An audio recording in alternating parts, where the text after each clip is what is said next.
gang violence and other kind of violence. Guess what? I could be at work, at school, in my car, and I can still get shot by the police. But I can get shot anywhere. So it is what it is.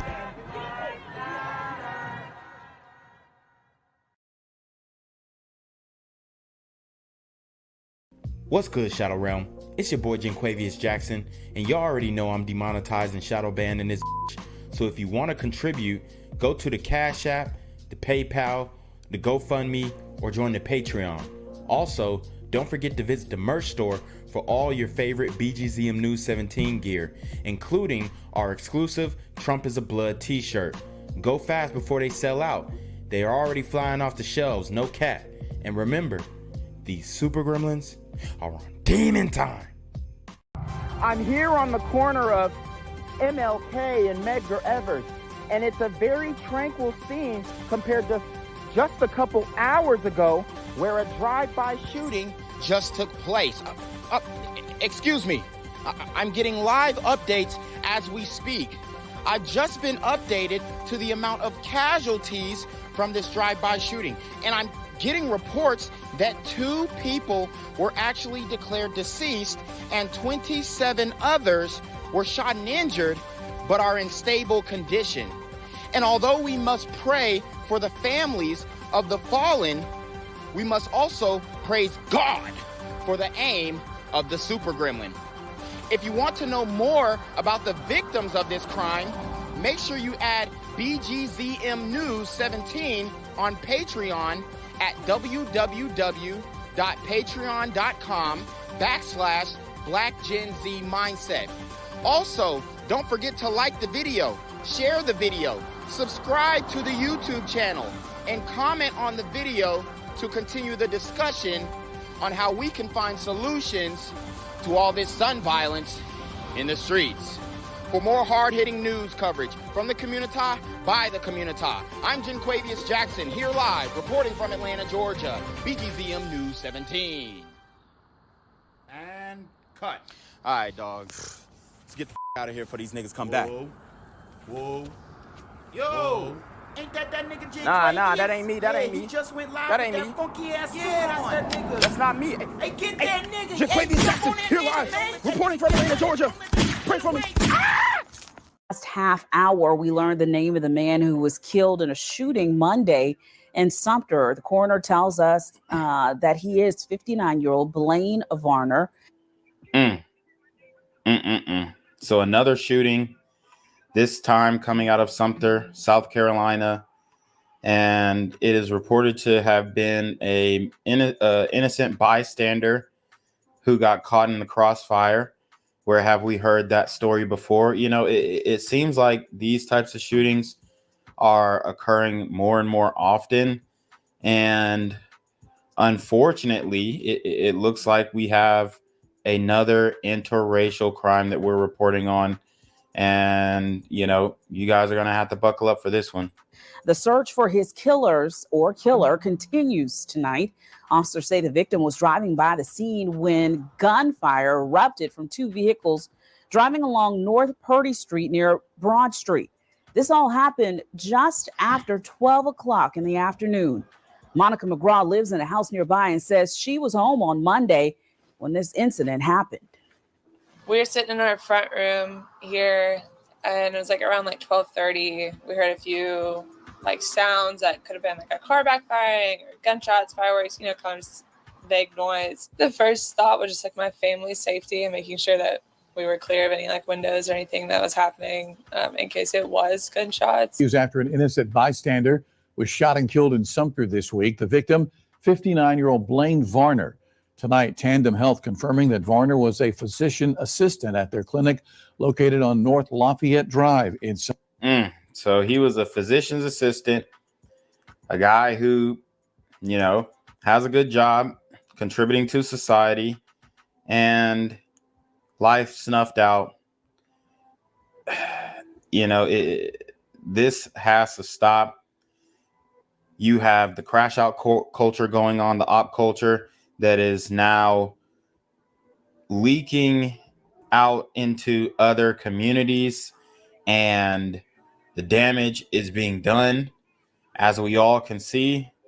It's just a horrible situation, and innocent people are getting caught in the crossfire, and the community is completely silent about it. Sumter. Meanwhile, tonight, the search for his killer or killers continues. Officers say Varner was driving by the scene when gunfire erupted from two separate vehicles driving along North Purdy Street near Kinney's Car Wash. This all happening Monday around lunchtime. Monica McGraw lives in a house nearby, says she was home when all of this happened.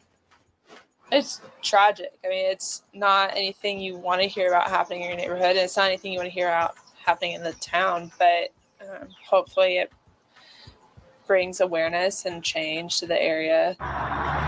Well, the drivers involved in the shooting fled the scene. Police are asking anyone with a description of those vehicles or people involved to report the information. You can do that right now by calling Crime Stoppers at 1-888-CRIME-SC. And live from Columbia, South Carolina, WIS News 10 starts now. First at 6, WIS has now learned the identity of a man who died after being struck by a stray bullet from a shooting in Sumter on Monday. The county coroner and officials at Tandem Health confirmed that 59-year-old Blaine Varner, who worked as a physician assistant, died from his injuries the next day. Jalen Tart spoke to nearby residents on safety measures proposed in the area. Police say Varner was caught in the crossfire between two other cars and veered off the road. Officers say the damage to the wall behind me was related to this incident, but it's unclear if this was from Varner's car. I can only imagine what he was going through in that situation. Police say Blaine Varner was driving in the area of North Purdy Street near Broad Street, where people inside two other cars were firing guns at each other. And like I've said before, the streets are not safe. The roads are not safe. And if you do get in a situation like this, you just got to boom, pump the brakes, stop, and get up out of the way. Do whatever you can. Obviously, bullets flying. You can't predict where those bullets are going because we all know that bullets have no name. But the fact that you have ninjas in the deep South, this ain't, this ain't, New York or DC or so. This is the deep South, Sumter, South Carolina. And you have ninjas who are just brazenly shooting, at one another on major roads. I mean, this is what it is, Broad Street. It's crazy. But this is where we're at with it. These super gremlins are on demon time. Varner was transported to a local hospital and died Tuesday afternoon. Claire Easton and Monica McGraw saw the shooting happen right in front of their home, and they were forced to take cover. We heard probably about 4 or 5 shots and what sounded like a car speeding down the road. We weren't sure at first if it was an exhaust backfire or what it was, but after about the third pop, we realized it was most likely gunfire. And we did go ahead and try to get out of the way of the windows because we do have some street-facing windows. According to Varner's LinkedIn profile, Varner has been with Tandem Health since 2011, specializing in mental and behavioral health. Police say investigators were back at the scene Wednesday morning looking for additional evidence. So, the community will claim, oh, well, we got mental health issues and and unsolved, undiagnosed trauma. But this guy is out here trying to help those people, and look what the result is. He's shot and killed in a shooting that had nothing to do with him. And the community is not going to come out and say, hey, we had this mental health, physician's assistant who was really out here, helping people, and y'all just took him away from us. And this hurts the community at large. They're not going to say anything about it. It's mum's the word. It's quiet. This story is a non-story. It's getting no traction. It happened in May, late May, and it's getting no traction. The only reason that I'm covering it because it's been in my backlog for weeks, and I wanted the full story to come out before I hopped on it. But this is where we're at with it. These super gremlins are on demon time. We had one incident similar probably about 15 years ago where it was a similar happening where just a random shooting down the road. No one was injured during that event thankfully. But besides that, I've never really had any recollection of any sort of similar incidents besides that. Sumter County Coroner says an autopsy for Varner is scheduled for Friday at MUSC in Charleston. Reporting in Sumter, Jalen Tart, WIS News 10. Well, Sumter police are asking anyone who has information to reach out to them directly, or you can call tips in anonymously by calling 1-888-CRIME-SC. What's good, Shadow Realm? It's your boy Jenquavius Jackson, and y'all already know I'm demonetized and shadow banned in this bitch. So if you want to contribute, go to the Cash App, the PayPal, the GoFundMe, or join the Patreon. Also, don't forget to visit the merch store for all your favorite BGZM News 17 gear, including our exclusive Trump is a Blood t-shirt. Go fast before they sell out.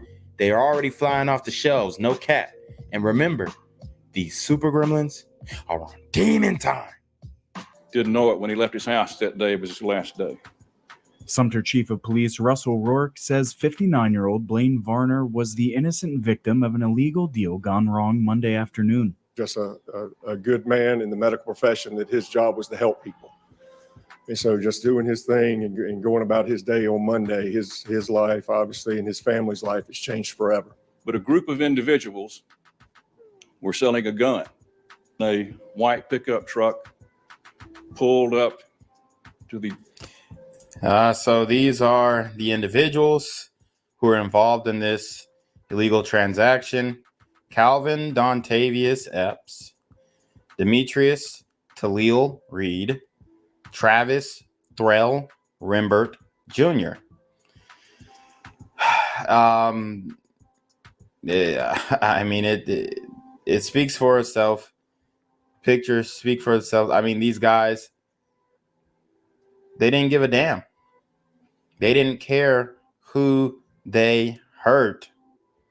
Okay? And we shouldn't have to be subjected to this type of demonic activity. It's crazy. I mean, you got a 18-year-old kid, 20-year-old kid, 27-year-old, guy, grown man. The age disparities are interesting. Why is an 18-year-old hanging out with a 27-year-old? All of these things are questions that we need answered. But oftentimes you have OGs leading people in the community, young men in the community, the wrong way. And now we have an innocent man whose life was lost.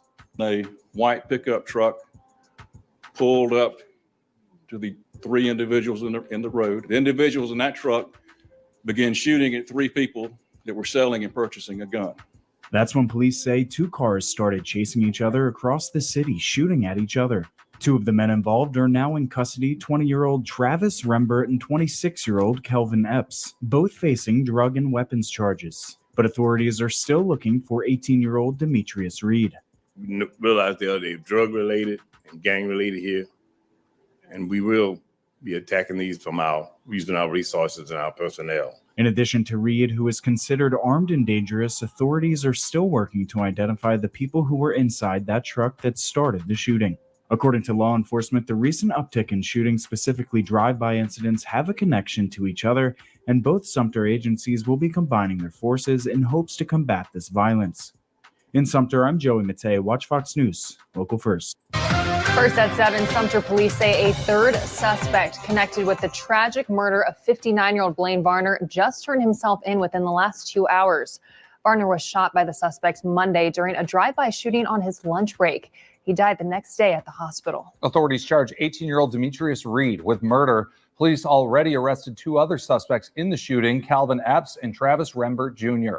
Authorities say that the shooting happened Monday afternoon at 12:30 on North Purdy Street near Broad Street. Police say it started when a group of men made a gun sale at a home on West Oakland Avenue. During the transaction, police say a truck drove by firing shots at the men. They got into their cars, starting a chase through the area. Police say while the drivers of both cars were shooting at each other, Varner was caught in the crossfire in his car. Tonight, our Jalen Tart reports, residents in Sumter are concerned for their safety. Sumter community members have told me that they are still feeling the effects of Monday's shooting. Some have been vocal with suggestions in lowering gun violence in the community. I think that's great. They should have been in jail. Martha Davis and Monica Benjamin lives nearby in downtown Sumter. And a lot of times, a lot of times we see women in the community who are, against the locking up of criminals, or who aren't against it. Rather, they're advocating for defunding the police. They're advocating for the George Floyd policing reform bill. And in reality, they want to be safe. So, I think we have a lot of Black women who, obviously they're overwhelmingly voting Democratic. But I think most of that is just out of complete ignorance and just not being able to be told anything. Because if you bring up, if you keep voting Democrat, then they're just going to get weaker on crime, softer on crime, not stronger. And they'll just, oh, wow. And these are the ones who are, having the revolving door of criminals coming in and out. And a lot of them will just disregard you and say you're a coon and a sellout and all this kind of stuff. Right. But the reality is, these sisters, their interests are the same as ours, but they just, I don't know. It's like they just can't see past it. Davis and Monica Benjamin lives nearby in downtown Sumter. Benjamin is thankful that progress is being made, but says it's unfortunate that a life was taken. I'm glad that they found them, and we have them off of the streets because someone innocent their life was taken from them. And that's just sad because he was a good person in the community. He helped others. Ashley Bennon Haley has lived in Sumter her whole life. She, on the other hand, is unsure on whether to leave her home where the same situation might happen to her. I just stay home most of the time because I just feel like if I go out or I'm at the wrong place at the wrong time, something could happen to me. And that's what happened to him. It's terrifying, honestly. Benjamin feels that more parent accountability should be taken more seriously. That could play a role in lowering teen gun violence in the community. These parents, they need to get more involved with the youth.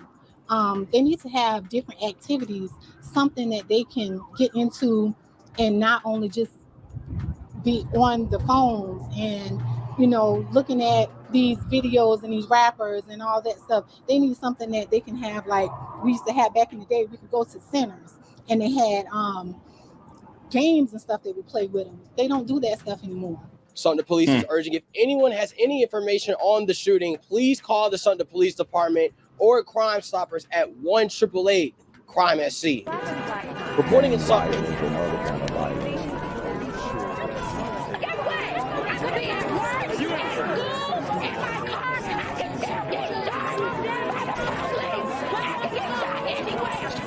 So it is what it is.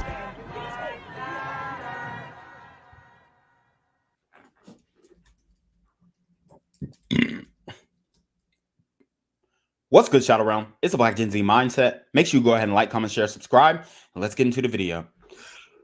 All right, guys. So, man, we have to cover this. We got to break it down. It has been a little minute since I have spoken on the attempted assassination of President Trump. And that was a extremely frightening day for our country. If President Trump was killed, was assassinated on this day, I mean, we would be in a whole different America right now. Okay? We would be in a whole different America right now. Okay? So I just want to make that clear to everybody. Okay? I want to make that clear. But guys, we've got so much information to go over. I've been doing thorough research, what we know now, where we're at today, and it's not looking good, okay? It is not looking good on just the Secret Service, especially the local police as well. A lot of people have culpability in, you know, what's going on here. So we're going to break down exactly what we know so far about this would-be assassin, Thomas Matthew Crooks. Obviously, I mean, it's plain and simple. This guy's a patsy. He's the guy that goes down for the shooting.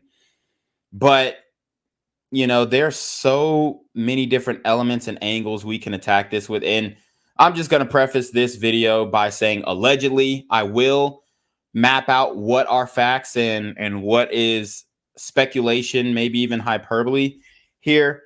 But dude, there's so much information that's come out. So we have a briefing that just went down. Congress was just briefed on, you know, what happened that day by the Secret Service, and they were able to ask some questions and whatnot. But I mean, they really didn't get much information. Okay, so you know, we're just gonna break down where we're at this point. Okay, because we're trying to get an investigation. Obviously, Republicans are definitely pushing that. So we're trying to get an independent investigation. Essentially, this is looking more and more and more like an inside job. So what do we know now? Okay, the Senate briefing on the Trump rally shooting just concluded. So here's some key points from that shooting. According to 2 senators on the call, the shooter visited the rally site a few days in advance to scope it out. Okay, so this guy went to the area, had foreknowledge and an understanding of, you know, what was going down, when the shots were going to be, or where he was going to take the shots from. 62 minutes elapsed between the time the shooter was photographed as suspicious and when he fired the shot. So he was flagged upon entering the rally. He had a range seeker or something like that. It's basically something where it's an invisible laser where you can detect how far you are from a certain distance or certain point. Okay, so he was, or the police and Secret Service were already alerted to a suspicious guy being at the rally and using this range scoping device to map out his distance from the stage.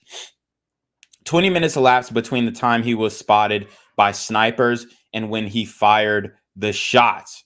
So that means the snipers on the roof saw him for 20 minutes, probably shuffling with a gun. They're saying he had a detonator on him as well, and explosive devices in his car. We'll get to that later. But 20 minutes of time elapsed between the time he was spotted by snipers and when the shots were fired. The FBI director, Christopher Wray, stated there's no known foreign nexus, but no established motive as of now. The shooter used encrypted communication and had little to no social media presence. So, I mean, this is already starting to look like an inside job. He's using encrypted communications and had little to no social media. What type of 20-year-old do you know has no social media? I mean, even if they're not, you know, a good-looking guy, they're going to have a burner account where they're talking shit about people and all this kind of stuff. They're going at people on burner accounts and, you know, whatnot. So that's something that's a given. And the FBI is telling us, because they took over the investigation, pretty much we couldn't get into his phone at first. And then when we did get into his phone, there was nothing there, nothing to go off of, nothing to give us some type of motive. Okay. So there are live updates from CNN and NBC News. Not really interested in going through those. I want to show you guys the real deal of just how deep this rabbit hole goes. Okay.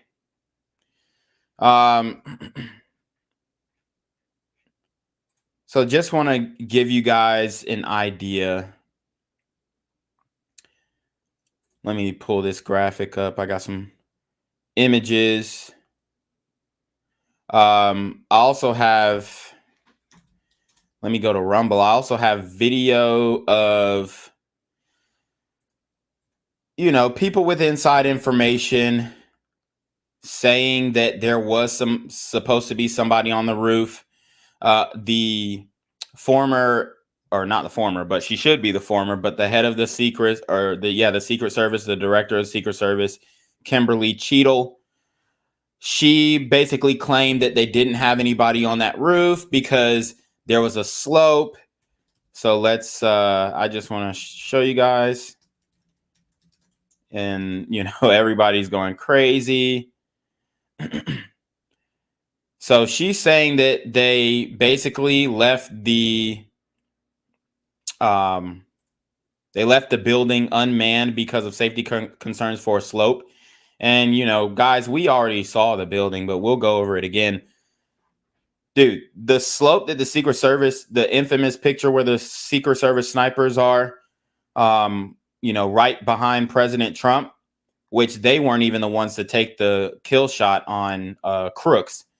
But that slope that they were on was a deeper slope than than the roof that Crooks was on to take the shot. So let's read this article. Embattled Secret Service Director Kimberly Cheadle says she has no plans to resign, even after the stunning revelation that the agency decided not to guard the roof from which Thomas Crooks opened fire on former President Donald Trump because it was too slanted. Now, you know, the meme world is going crazy with this one.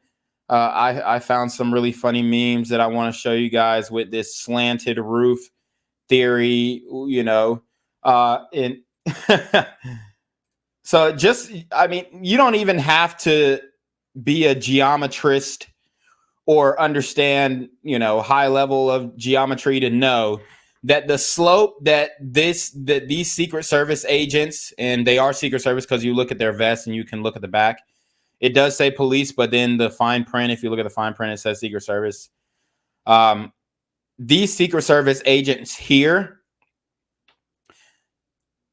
these guys are on a roof that's way more sloped than where they found Thomas Matthew Crooks at.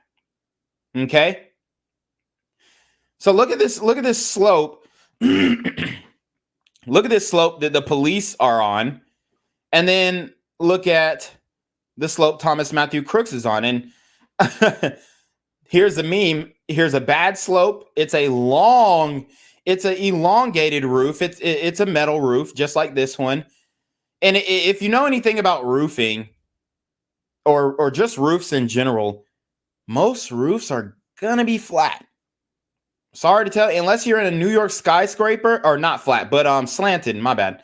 But unless you're on a New York skyscraper and the roof is flat and they got the HVAC system on top, and you know, maybe they got some type of shingles that are on the roof floor on a skyscraper, or most of the time the roofs, if they're gonna be flat, it's a concrete roof, and you see, you know, they got HVAC on there and different you know, machines that maybe ventilate the building, or electricity boxes on there, things like that. Most roofs are slanted, period. I mean, that I'm in my neighborhood right now. I'm looking at some roofs, and I mean, I got a neighbor, and he leaf blows the leaves because he got a lot of trees around his house. He blows the leaves off of his house, and he's walking, And he doesn't, I mean, he got what, he's wearing some Timberlands or something. It's not like they're special boots or anything. He's wearing some Timbs or some hunting boots, and he's blowing off his roof. So most roofs are slanted. Everybody knows that. Most roofs are slanted at a bigger angle than what Matthew Crooks was on. So this failure in intelligence is absolutely embarrassing for the country. And it shouldn't, this shooting shouldn't have been allowed to happen. This guy should have been apprehended a long time ago. I believe that there was probably a stand down order, allegedly. I believe there was a stand down order. This is only my personal opinion. I believe there was a stand down order 100%. I believe Secret Service was notified about this shooting. And they did nothing. They wanted it to happen. Some rogue elements of the Secret Service, or maybe even up to the director. And, there's also reports coming out that the director of the Secret Service, Kimberly Cheadle, is being told by Alejandro Mayorkas to keep quiet, shut her mouth, and do what she's told on this one. So definitely sounds like a cover-up. That building in particular has a sloped roof at its highest point. And so, there's safety factor that would be considered there that wouldn't want to put somebody up on a sloped roof, she told ABC News in startling admission. Okay, so I actually want to just introduce you guys to who Kimberly Cheadle is, the director of the Secret Service. I mean, it's absolutely ridiculous what this woman stands for, what she's about. It's absolutely embarrassing to the country. There's news reports are currently coming out that the Secret Service actually spotted the shooter on the roof 20 minutes before, which I already broke down for you guys. All right, but let's see. Okay, and this is her explanation. And so, the decision was made to secure the building from inside. She told the outlet. Cheadle admitted the agency knew the building rooftop was a security vulnerability, but still opted not to position agents there, leaving it wide open for Crooks to take up an ideal sniper perch with an unobstructed view of Trump on stage. From the roof, Crooks had a clear line of sight to the GOP nominee with the AR-style semi-automatic rifle about 130 yards away. So this is one of the infamous images of Donald Trump after the shooting. He was shot in his ear, shot him right in his ear. And there are graphics that, show how close of a call this was. This was complete divine intervention. But this is Kimberly Cheadle, guys. Kimberly Cheadle, the woke DEI hire for the head of the Secret Service. Woke DEI hire for the head of the Secret Service. Okay. Here's the roof. Doesn't look very dangerous to me. Everybody's just walking on it, and it's flat as hell. Okay. And then she has a one-on-one interview, which I'll try and find the full interview. We can break it down. One-on-one Kimberly Cheadle. Boom. Let's see. Okay, so there's a Forbes interview that she did as well.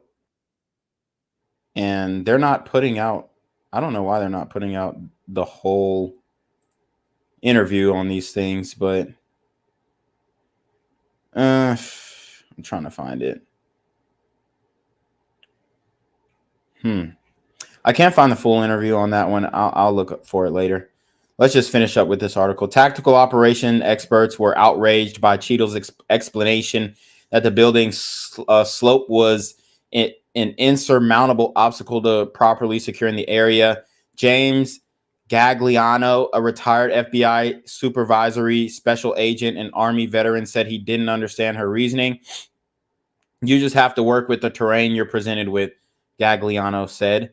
Popular right-wing talk show host Dan Bongino, a former Secret Service agent and NYPD cop, was indignant about Cheadle's contradictory reasoning. The Secret Service director said, "Don't worry, we didn't put someone on the roof because it could have created a dangerous situation." Like what? Someone getting shot in the head, he said in an episode of the Dan Bongino Show podcast. And I definitely advise you guys to go to Dan Bongino podcast on Rumble. He has really good information. Like they said, a former police officer, former Secret Service, and I mean, he served in New York City, and that's a very difficult place to police, and he did it successfully. I mean, he's still here with us, so this guy knows what he's talking about. And he has inside information, inside contacts, especially with the Secret Service.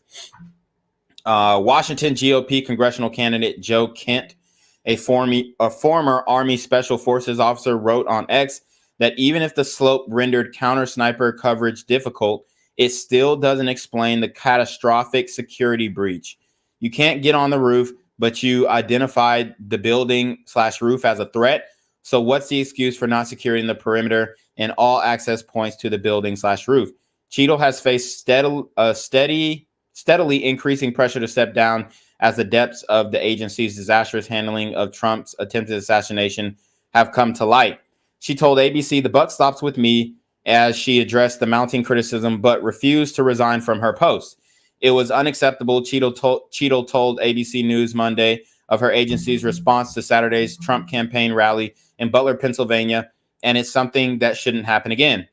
20-year-old Crooks fired multiple shots with an AR-15 semi-automatic rifle from the rooftop, wounding Trump and two others and killing a former firefighter.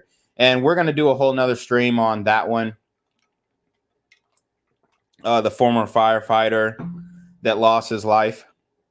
So, don't worry, guys. But I really want to focus on who Thomas Crooks is. This random 20-year-old, incel-looking dude with quote-unquote no social media.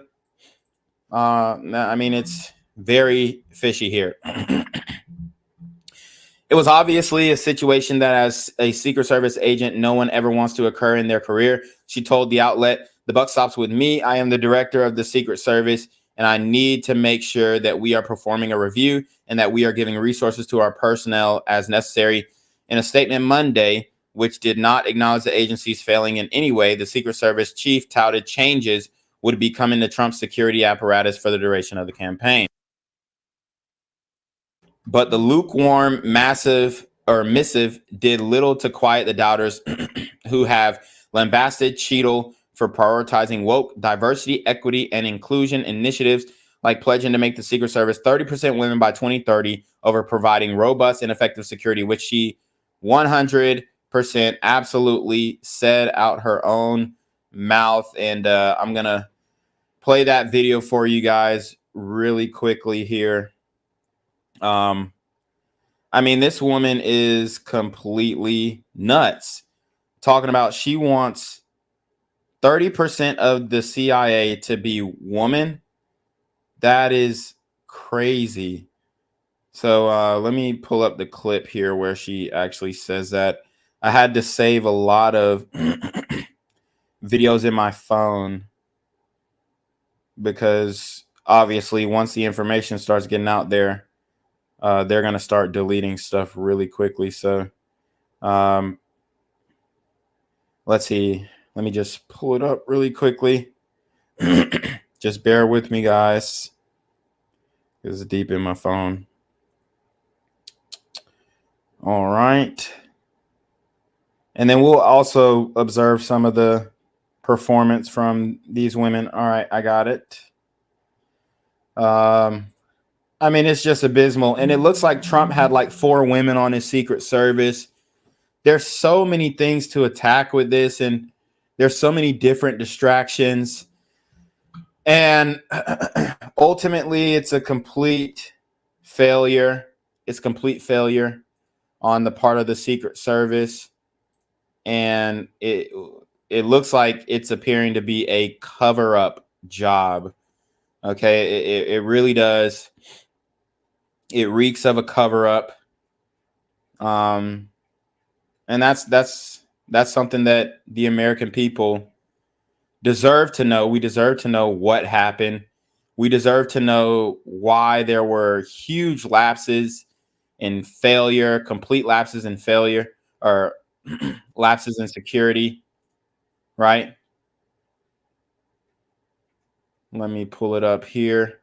We got TMZ video of him on the roof. I mean, this is absolutely ridiculous. So let's watch this.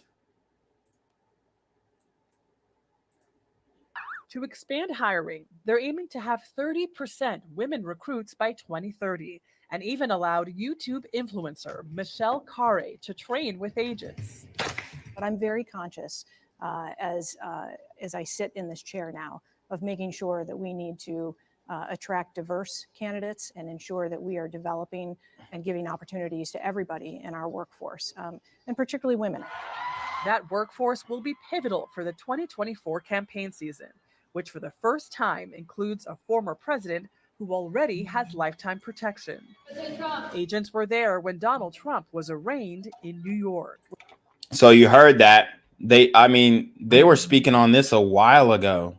Just as I sit in this chair now of making sure that we need to attract diverse candidates and ensure that we are developing and giving opportunities to everybody in our workforce, and particularly women. I mean, women do not belong in the Secret Service protecting men. They don't even belong in the Secret Service protecting women.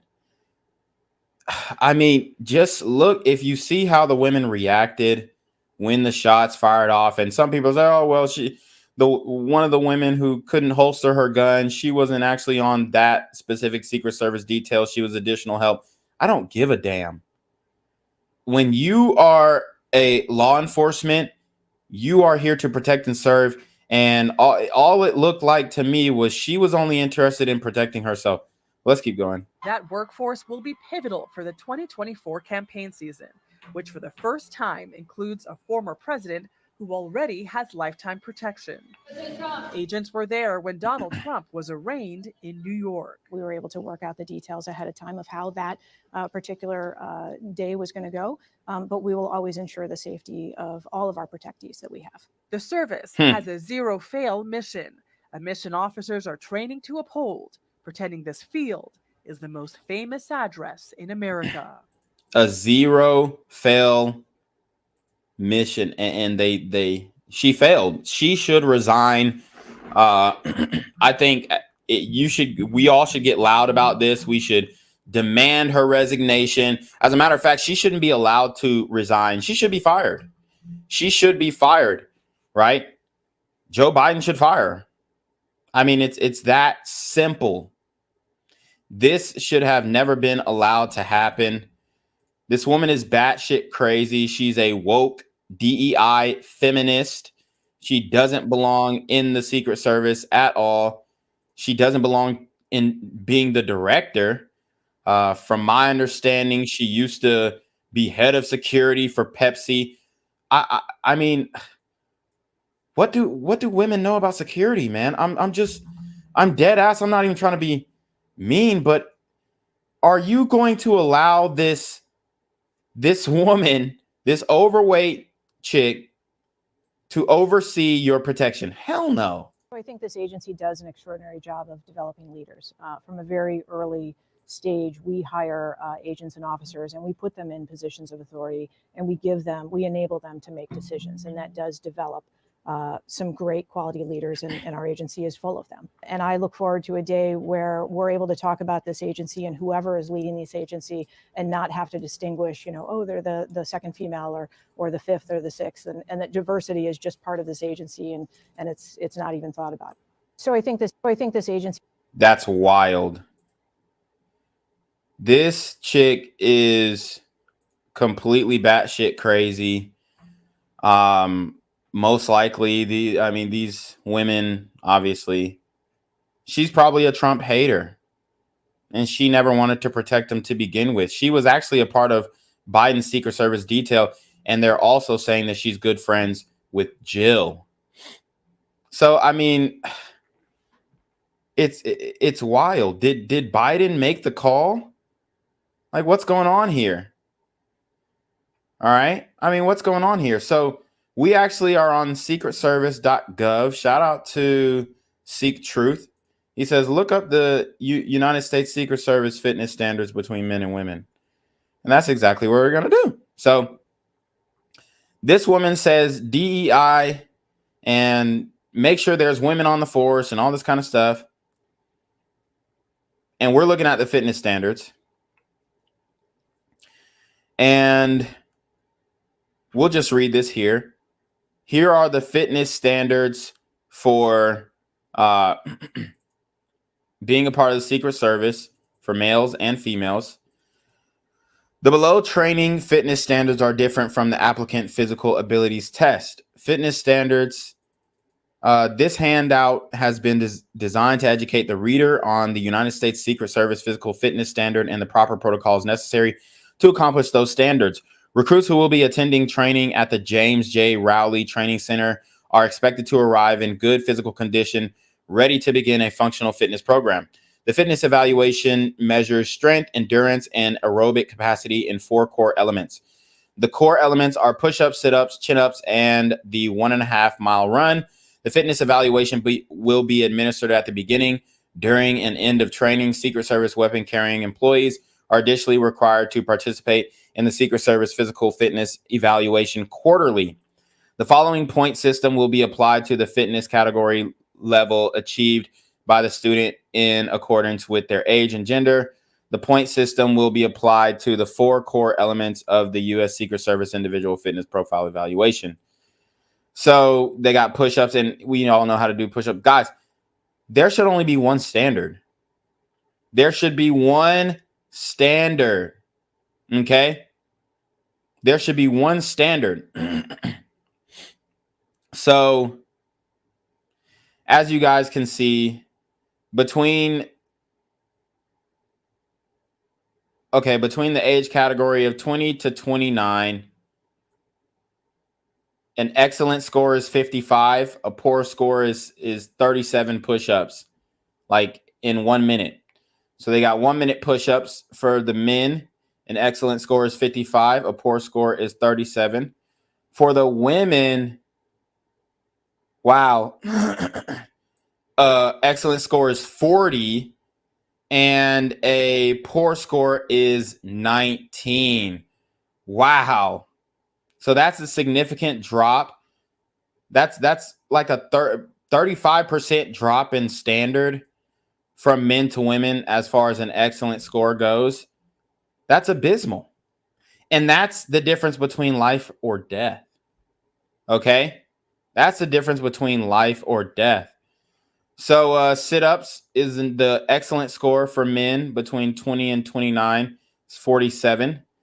A poor score for men is 32, and that's sit-ups in 1 minute. An excellent score for women are 44, and a poor score is 26 in 1 minute. Okay.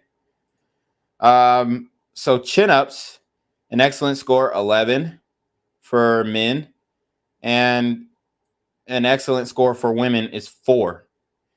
I mean, if she can't even pull her own body weight up more than 4 times, what are we doing? We can't do anything for her. Okay. 1.5 mile, an excellent pace is 10 minutes and 16 seconds. For men, an excellent pace for women is 12 minutes and 50 seconds. So almost 13 minutes, almost a 3-minute difference. Poor for men is 14 minutes, 14 seconds. Poor for a female is 16 minutes and 34 seconds. Okay. So these training standards are obviously significantly different. And I believe there should be one standard. It should be the male standard. And if a woman can do it and she meets the height and weight requirements, then, you know, maybe she can. I mean, I wouldn't put her on a president's Secret Service detail, but maybe she can, I don't know, be a mall cop or something. But I just don't think they should be having these roles in the Secret Service when they're going to combat. Maybe, you know, admin tasks, right, behind a desk on a computer in the AC, stuff like that. But if you see how these women reacted and you see the video, you can hear the audio of the woman. What are we doing? What are we doing? Like, bruh. It's crazy. So let's just watch it back. This is the infamous shot. Take a look at what happened.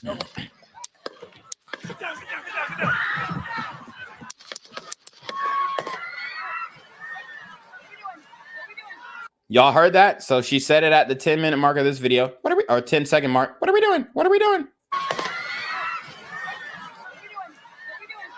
What are we doing? What are we doing? You heard that. Bruh. She don't even know what to do.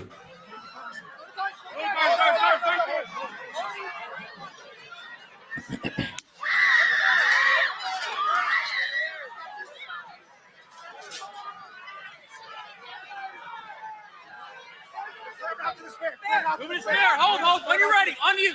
Ready. Move. Up. Move. Go.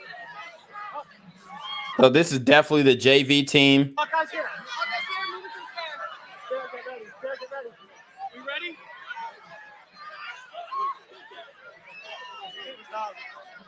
Are we good? Shooters down. Are we good to move? We're clear. We're clear. We're clear.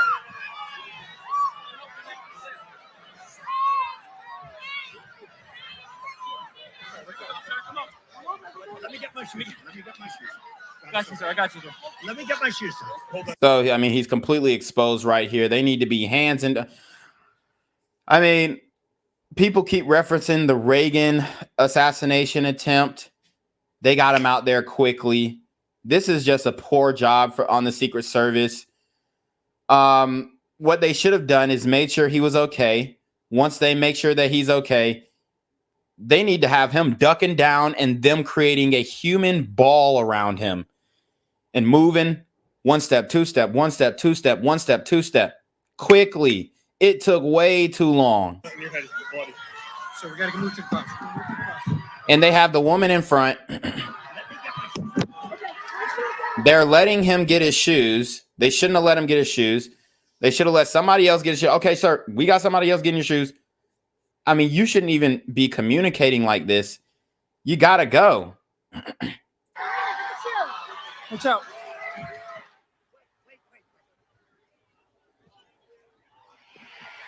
So this is the infamous image. Him saying, wait, fight.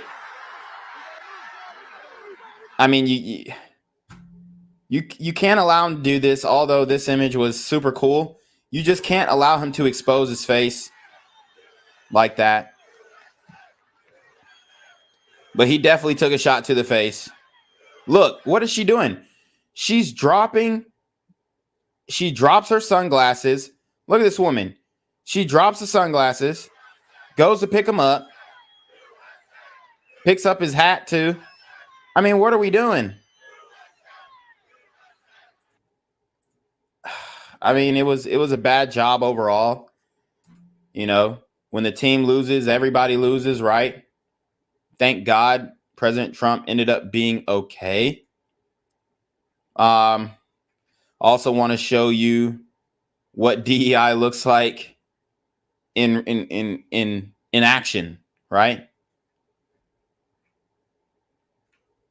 I'll show you guys the woman, the same Secret Service agent, stumbling and fumbling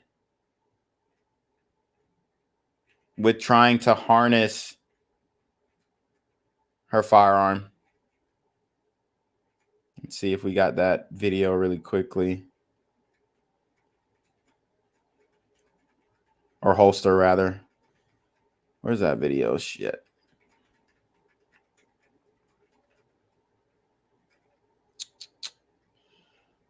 Do I have that one in my archives? I probably have to just go to Twitter and get it real quickly.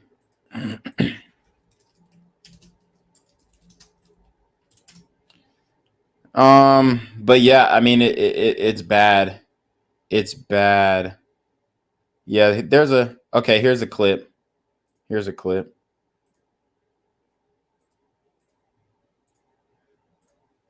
All right. As you can see, we got 1, 2.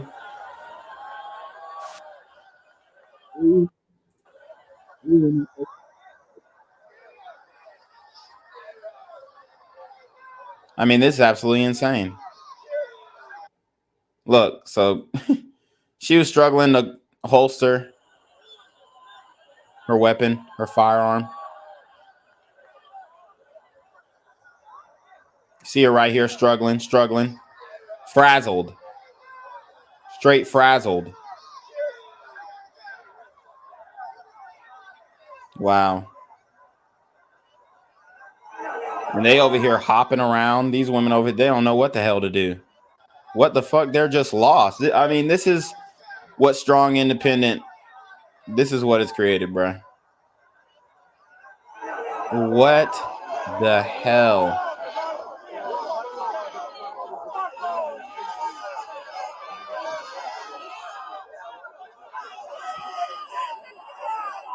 Look, they were supposed to stay on the vehicle and then they tried to walk off. My God. Where are we at with it?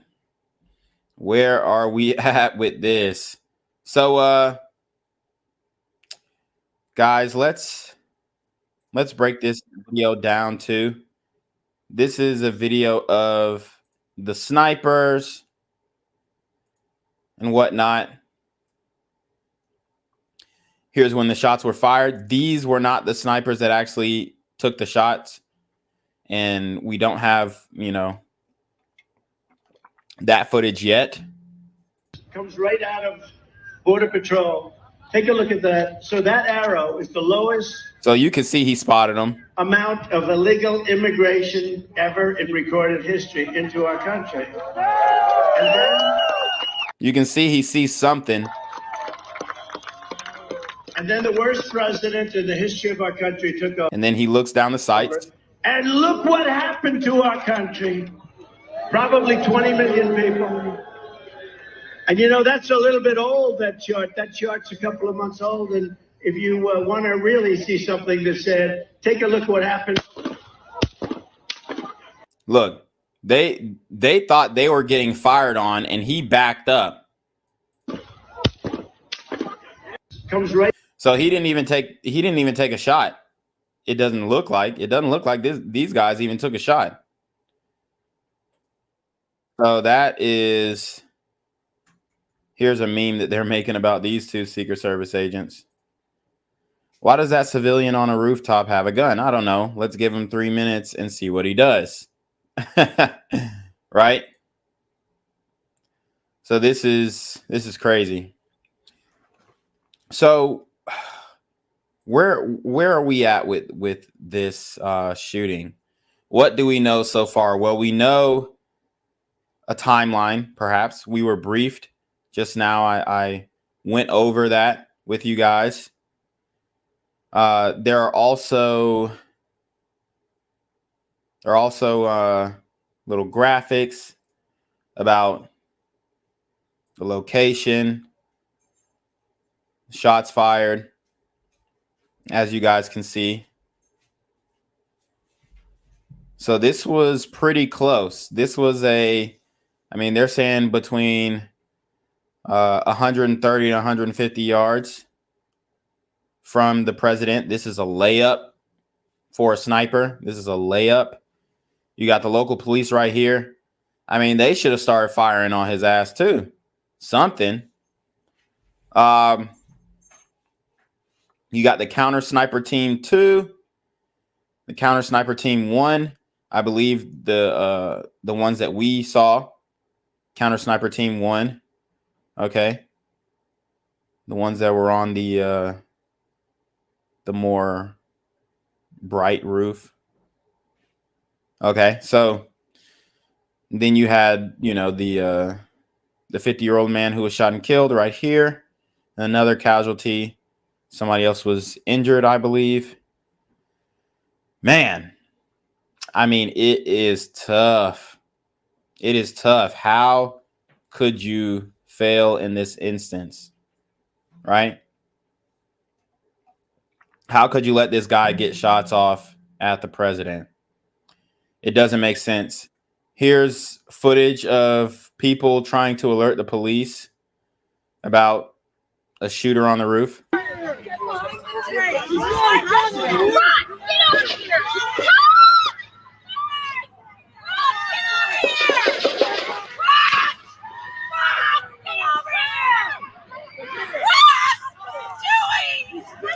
I hope he's turning this way. Be careful, guys.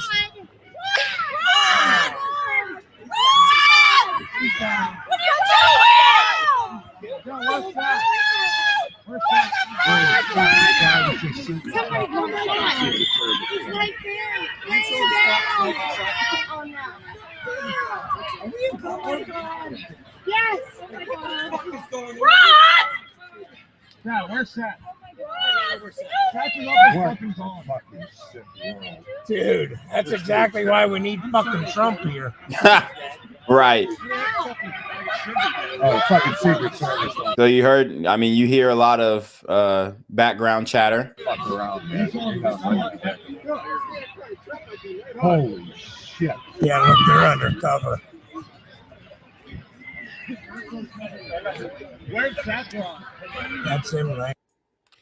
Yeah, so he got clapped, thank God. And they're saying Counter Sniper Team 2 took his ass out. Okay.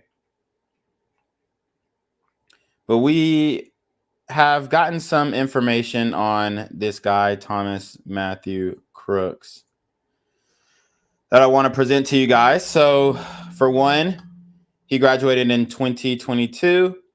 According to his classmates, he was bullied pretty heavily. They said he was bullied every single day. Okay. So that's definitely something to take note of. There's also now reports coming out that he had mental issues. I'll just show you guys that headline really quick. All right.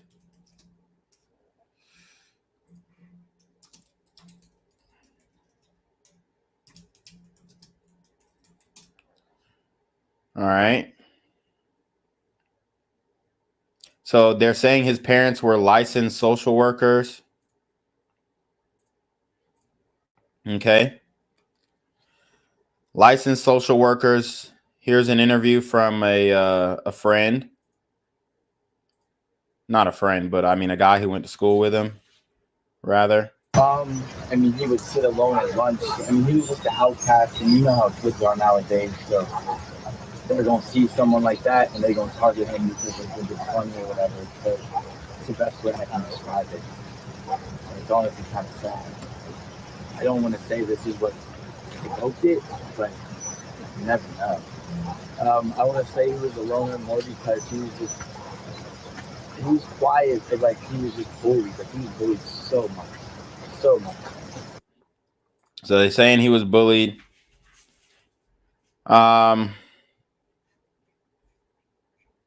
Yeah, so they're putting out a lot of information on him, his parents, all that stuff. So let's break this down. Among the swirling unanswered questions about what drove a 20-year-old Pennsylvania man to nearly kill the former president and potentially future president last weekend, focus has turned to the parents of the would-be assassin, both of whom are licensed professional counselors, according to the Pennsylvania Social Work Board. So this just goes to show it don't matter if you got no degree in social work or anything like that. It doesn't mean that you actually know what the hell you're doing. Matthew Brian Cooks and Mary Elizabeth Crooks, residents of Bethel Park, Pennsylvania, hold active licenses as professional social workers. Records from the Pennsylvania Licensing Verification Service indicate that both have been licensed since 2002, with Mary obtaining her license in February and Matthew in March of that year. Their license remained valid until February 2025. So my question is, what are the chances that these people are actually involved, maybe knew of what he had planned? What are the chances that they didn't know anything? Okay, those are some questions that I have. All right. Newsweek reached out to the Crooks about their background and counseling, but has not received a response. So you can see their certs here. Oh, what the hell? All right. Their certifications here. Okay. This is Matthew Brian Crooks holds an active license as a professional counselor. Mary Elizabeth Crooks as well. After the man identified by law enforcement as Thomas Matthew Crooks shot at Donald Trump from a roof just outside the security perimeter at a rally in Butler, Pennsylvania on Saturday, the FBI has said it completed the search of his home where he lived with his parents, as well as his car and at least one phone. A motive remains unclear. So they're saying he drove a Hyundai Sonata, but then there was also a van that was towed from the scene that I think we covered on the other stream. So I might play that as well. But records indicate that Crooks, an administrator at a local nursing home, was a registered Republican voter, though he is also recorded as having given a single small donation to a Democrat-aligned group, which was Act Blue. Act Blue. He donated $15 to Act Blue, a campaign supporting President Biden. So, you know, his registration as a Republican pretty much meant nothing. Pennsylvania is a closed primary. So a lot of Democrats were instructed by the mainstream media to register as Republicans. And, you know, there was a trend on TikTok as well. They register as Republicans and they voted for Nikki Haley. So that was definitely a play that the Democrats were running. So it doesn't really mean shit to me that he was a registered Republican, especially when there's witnesses, his friends, saying that he hated Republicans. He hated Donald Trump. And he made fun of people, even though he was being bullied, he still made fun of people who supported Donald Trump. So a neighbor told local reporters that there have been pro-Trump signs on display in the yard of his family's home. So maybe his family supported Trump and he loathed them for it, right? Maybe he was upset that his family was supporting Trump. Beyond that, details on Crooks and his family have so far been elusive. Unlike many gunmen who have carried out attacks on schools, nightclubs, and businesses, Crooks did not appear to leave a trail of clues into his mindset on social media, nor did he leave any apparent manifesto.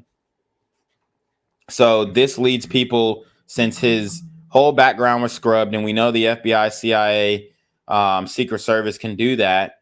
His whole background was scrubbed. This is leading people to believe that he is a patsy. There was a handler involved, potentially another shooter involved, which is being now dubbed as the second shooter theory. And that is a photo of his residence in Bethel Park. Local law enforcement guarded the home from media since the July 13th shooting. All right. And there was a video of that as well. We might pull that up. It was media going to the house or going down the driveway and them being turned around. It wasn't law enforcement, though, who turned them around, which was interesting. Newsweek spoke to Paul Gianfrido, the former CEO and president of Mental Health America, about what warning signs could have been missed by Crooks' friends and family. Okay, so okay, motives remain unclear. Talking to kids about shooting. All right, we're going to move on from that. But guys, we do have new merch available. The infamous image has now become merch at the BGZM News 17 store. So make sure you go to my online merch store, copy you a BGZM News 17 Trump Fights t-shirt. Trump Fights t-shirt, okay?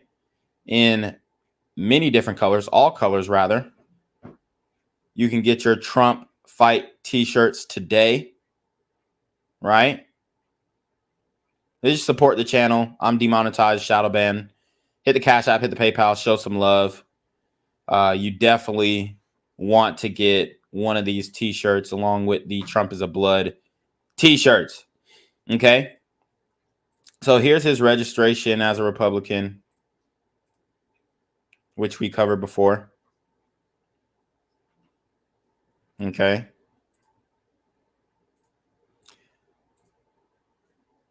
Here's him graduating, grabbing his diploma. Some more information on him. We'll also show the video of, or the commercial he was in for Blackrock. So he was part of a Blackrock commercial, which we know are huge Democrat donors. Thomas Crooks.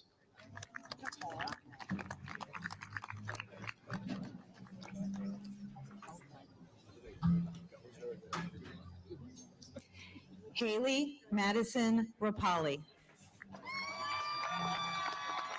So there you see, gets his diploma, walks off. Okay. Very interesting. Here is the donation he made to Act Blue. Thomas Crooks, unemployed, Pittsburgh, Pennsylvania, $15 donation in 2021, January 20th, 2021. Okay. So he obviously was a leftist, right? I mean, he definitely fits the profile. Just here's some more images of him. This is what is being reported as the shooter, guys. This is what is being reported as the shooter. Okay. So many lapses of security that went on during the shooting. I mean, it's unacceptable. Guys, we're going to take a quick break before we get into just more of who this guy was. I appreciate everybody for watching the stream. Make sure you support the stream. Hit the Cash App, hit the PayPal. You know, show love. We are demonetized. I'm going to reapply for monetization on August 18th, but it's going to take probably 2 months for them to verify the monetization, which I don't even know if I'll get, but we'll try it again, see what's up. But in the meantime, just support the channel. I got to take my dog out because he's getting a little restless. So we'll be right back. Yo, what's good, BGZM News 17 family? I'm at the corner of Jesse Jackson and Marcus Garvey, and I got some bad news for you. As you can see, I lost my job. I'm out here living in cardboard boxes outside of boarded up vacant homes. YouTube said I'm done getting money out here in these streets.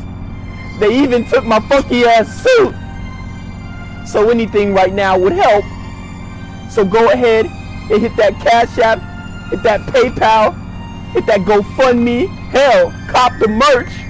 Or if you want to make the long-term commitment to the Jinquavius Jackson Fund, join the Patreon so that I can continue to put out top-notch content each and every day. Also, check out the Rumble, where there is absolutely no censorship. Link in the description box below. Hey, yo, ain't that nigga Jinquavius? Yo, I recognize. No, that's not me no more. Hey, yo, run your pocket. Y'all killing me with this shit. Do the opposite of Antonio Brown and take What all your more shit do off. you want from me?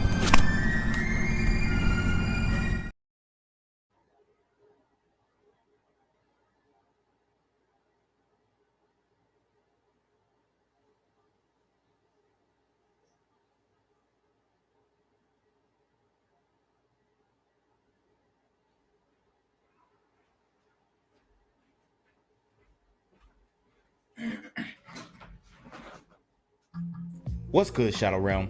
It's your boy Jinquavius Jackson, and y'all already know I'm demonetized and shadow banned in this bitch. So if you want to contribute, go to the Cash App, the PayPal, the GoFundMe, or join the Patreon. Also, don't forget to visit the merch store for all your favorite BGZM News 17 gear, including our exclusive Trump is a Blood t-shirt. Go fast before they sell out. They are already flying off the shelves, no cap. And remember, these super gremlins are on demon time. All right, guys, so I did want to show you just a remarkable video of what appears to be a Christian pastor and prophet who prophesied this assassination attempt. Okay, so very powerful stuff here. Really just shows you how God works and moves in mysterious ways. And, you know, the people that he speaks through, you know, it's powerful. So let's watch. All throughout America, all throughout. And I saw Trump rising up. And then I saw an attempt on his life. This bullet flew by his ear, and it came so close to his head that it busted his eardrum. And I saw he fell to his knees during this time frame, and he started worshiping the Lord. He got radically born again during this time frame. I'm talking, people say he's saved now, but he becomes really on fire for Jesus, for what I saw coming. And then I saw people interceding when I saw him winning the presidency through great. The Lord showed me it would go clear into the summer. Great persecution would come on him through the judges and through the law and all these people trying to sue him and all this stuff. But there would be a stop to it, and things would start to break free come toward the fall. And I mean, that is pretty magnificent that he had this dream. And this was 3 months ago. You can see that it was a very vivid dream and very detailed dream. And he's breaking it down exactly how it happened. President Trump was shot in the ear. The bullet whizzed by his ear. He dodged it. He gets down on the ground, and there is an image captured in what appears to be like he's praying. And I think it was like the day before, the judge actually dismissed the classified documents case in Florida and just gave a slap in the face to special prosecutor Jack Smith. It was a definitive ruling that, you know, was just astounding. So we can get into that too. And then I saw him winning the election through the Patriots coming out and voting. And all right, so that was an amazing video, an amazing prophecy from this brother in Christ. So I do want to just, confirm some of the things that he said would happen. They actually did happen. A lot of the persecution did stop. The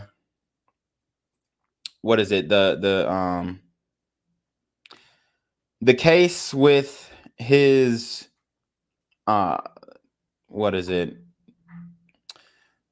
the Stormy Daniels case. I forget what they're calling it in the media. But the hush money. Yeah, they're calling it the hush money trial.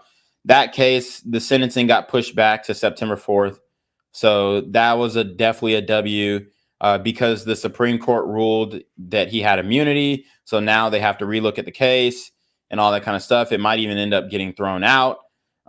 So that was another win in court that Trump got. And then he also got this win with Judge Eileen Cannon, who completely annihilated Special Prosecutor Jack Smith. So let's see what she said in her ruling dismissing the classified documents case, which the FBI tried to pin on President Trump. The FBI 100% tried to pin the classified.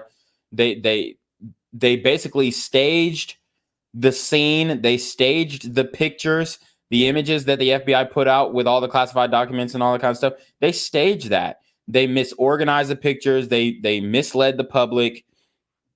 And it was completely unconstitutional. The raid in general was completely unconstitutional.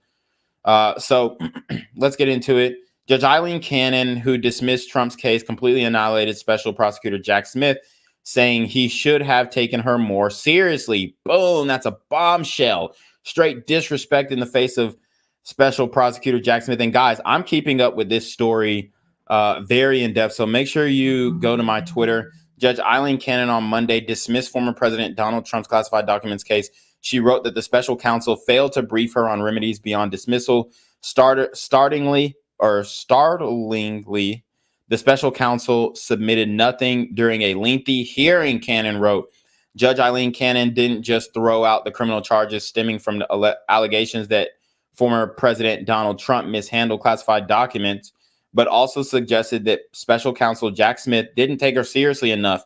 In her shocking 93-page ruling on Monday, Cannon concluded that Smith's appointment as a special prosecutor in the case was unconstitutional. The legality of special counsels has been debated for years, and Cannon wrote Monday that Congress needed the power to bestow such legal powers. Wow.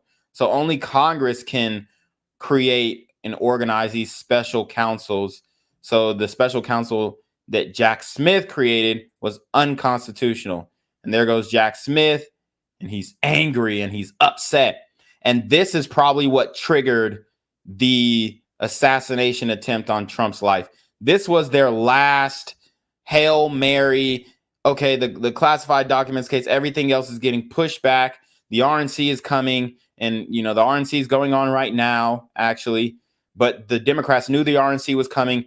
So this is when the deep set said, this is all or nothing. We got to take him out. And they literally tried to kill a former president and a current nominee, a presidential nominee. It's absolutely despicable, absolutely disgusting. What they tried to do was unspeakable. And it's just upsetting. So let's get back into Thomas Matthew Crooks. Let's see. I want to get that full interview.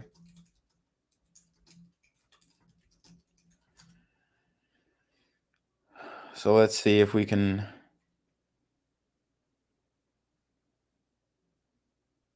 Yeah, there's a lot of people putting out false images, and that was confusing. There were also, false reports initially, but there was a former classmate who spoke on Thomas Crooks. We got a few people speaking on the matter. So let's talk about his link to Blackrock, and then we can also talk about, just kind of how he was in school and whatnot. But here's a quick snippet of the interview of, the guy saying he was bullied. I mean, he would sit alone at lunch. I mean, he was just an outcast, and you know how kids are nowadays. So they're going to see someone like that, and they're going to target him because they think it's funny or whatever. So it's the best way I can describe it. And it's honestly kind of sad. Like, I don't want to say this is what provoked it, but you never know. Yeah. You said he was a loner? Yeah. I want to say he was a loner more because he was quiet, but like he was just bullied. Like he was bullied so much. This was high school. Yeah. What did they, do you remember at all what they said to him or called him? No. He was just made fun of, I guess, for the way he dressed or his appearance. So you heard that. Obviously was bullied. I'll also show you guys the Blackrock ad that he was in. This is very interesting. Blackrock did a commercial at his high school, and he was featured in the ad. Could that have been when he was introduced to the intelligence communities? Let me just find the ad real quick.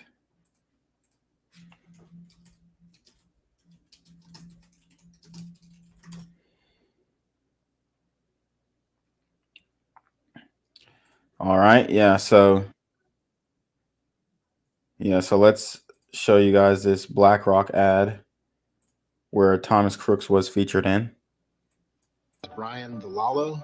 I teach AP and honors economics So there he is right here. in Pittsburgh, Pennsylvania. Financial well-being to me is knowing that I can be free to do the things that I love to do. Sorry, the video is pretty shitty, but BlackRock removed the commercial, so now it's like, you know, we can't get a really high definition version of the video. I hope when I retire someday, they say that guy made this place a special place to come to school. There he is again. Here he is again. And gave as much as he could to help the community.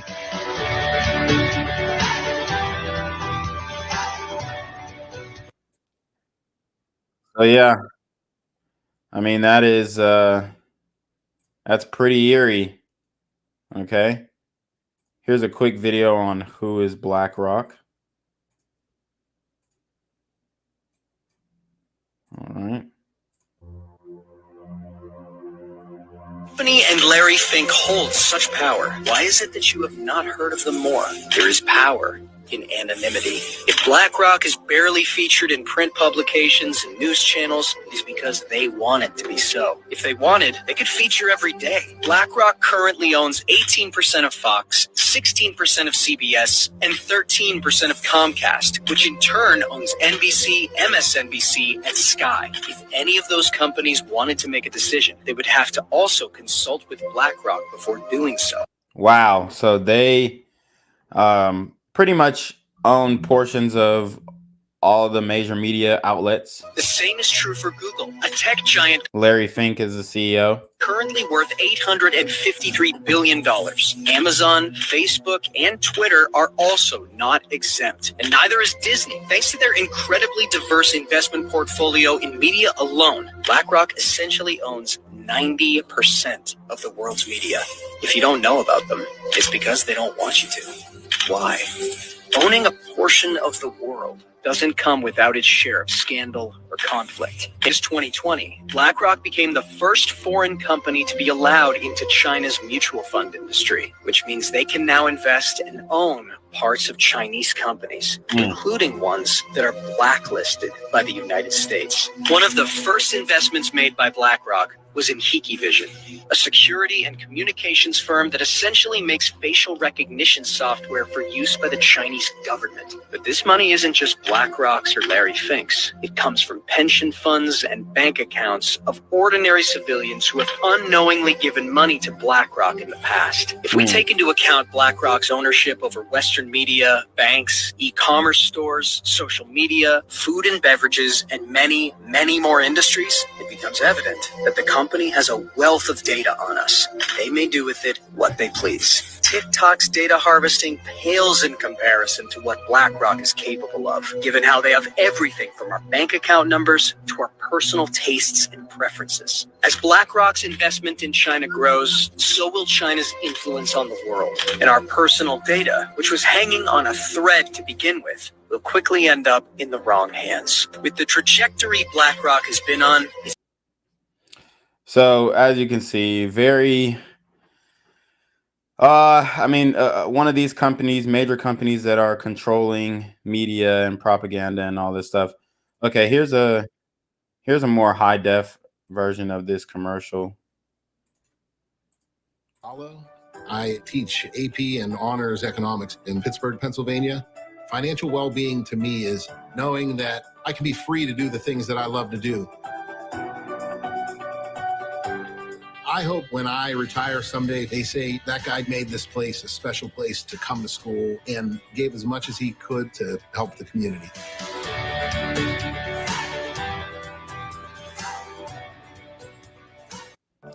So there are also, this loophole gets crazy.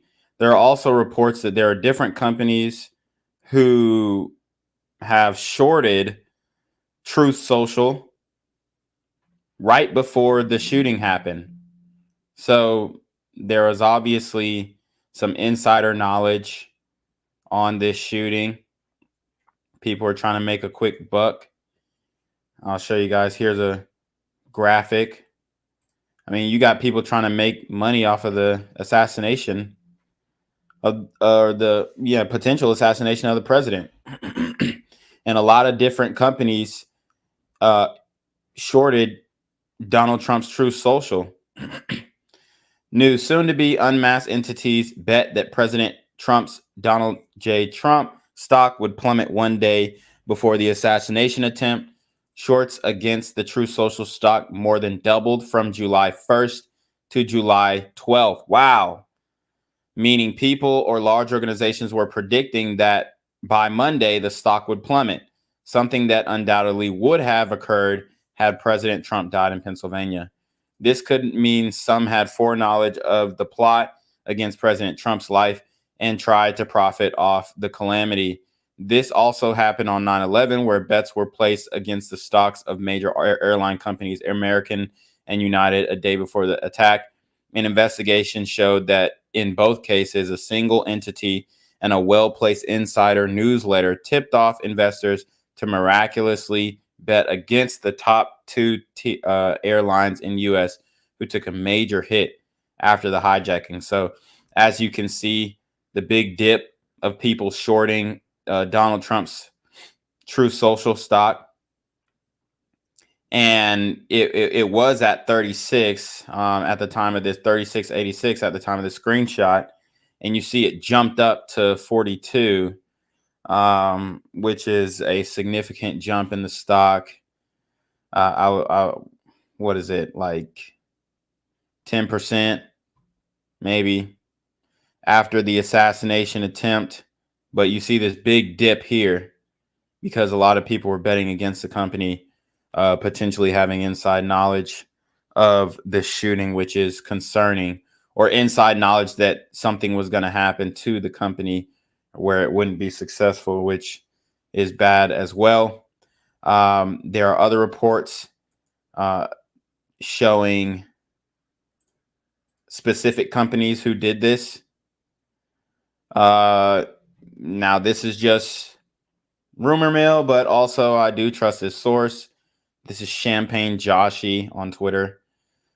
He posts a lot of good news. So a company called Austin Private Wealth LLC shorted $12 million worth of shares of Donald J. Trump via a put option.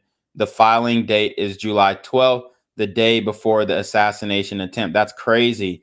They have around $1 billion in assets under management, and this is by far the largest put placed. According to a source, the trade represents 6% of total shares and over 16% of the float of the stock, given the fact that Trump owns 60% of the company. Wow. Now that's absolutely insane. This is a giant bet when you consider their total AUM, but wait, there's more. And he has a thread. So as you guys can see, there was a $12 million put option. A put option is it basically means that you're going to bet against the company. So, if you wanted to bet on a company, you would buy their stock and just, let it grow, whatnot. But they're betting against the company to, so that it would fail. So as you can see, this company put in their put option, $12 million, Austin Private Wealth LLC. And that is really concerning. They said, to make things even more interesting, my source tipped me off with the following two images from their Bloomberg terminal. The screenshot on the left shows the put by Austin Private Wealth LLC that was taken earlier this morning. It shows the 120,000 puts. As you can see, their position is by far the largest. The next closest is Citadel Advisors with 16,770. Here is where it gets interesting. The screenshots to the right was taken later in the day, and proof Austin Private Wealth LLC is nowhere to be found. Why? So that's very interesting here. As you can see, they were number one. And now they're not even there anymore. It's crazy. Wow. So I see. All right. So that's very interesting there. Very interesting. And you know, that doesn't mean that the company had anything to do with it, or even if they did have, you know, prior knowledge, it just means that they could have potentially got lucky, but they didn't get lucky. And it was contingent on the assassination of the former president and rightful president, which is very suspicious. A lot of people are linking Harry Crooks' donation to, or not Harry Crook, but Thomas Crook's donation to Harry Sisson, which is a Democrat propagandist on social media. So very interesting things going on here. There's also images of Thomas Crooks walking around. So he's just walking around the building and looking up.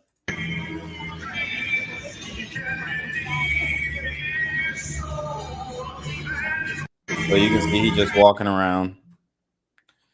Very suspicious. And then you have the Butler Township Commissioner saying that the Secret Service is lying about that post being the responsibility of the local police. Let's watch here. This is a Fox News clip. Detail. What prompted me to post and on the social media platform last night, and of course, obviously talk to you today, is that our local Butler Township Police, their duties that were assigned to them, and we have an operational plan that details all that, were strictly traffic detailed. They were not required or not detailed to any security detail related to the event. It's strictly traffic to obviously to help people coming in and out of the event. If there is an emergency, those type of things. We saw the number of people, the number of cars at the event. And I was so frustrated. So he's saying that the police only are responsible for traffic and, you know, just basic on the beat patrol and surveillance of the area. But they were not supposed to be on that roof or the command post. And now it's being reported that the Secret Service were actually on the second floor instead of the roof. And that is extremely concerning. So who made that call? Who made that, I guess, command is what we'd be interested in when an investigation is done. And quite frankly, hit my limit again last night when I saw, again, Secret Service says it was the responsibility of the local police department. That's absolutely not correct. Yeah, the local police department is not the entity in charge of the safety and protection of a president or a former president. But once this started to happen, once this shooting began to unfold, the local officers did then try to assist, try to see if they could do anything, right? That is absolutely correct. All right. So basically the local police are responders and the Secret Service are preventers. So, wow, let's keep going on. Figure out who Matthew Crooks is. Thomas Matthew Crooks.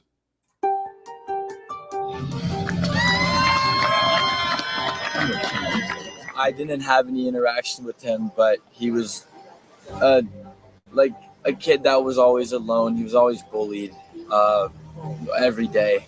He was just an outcast. Like, you could look at him and you would be like, something's a little off. That's how I could describe him.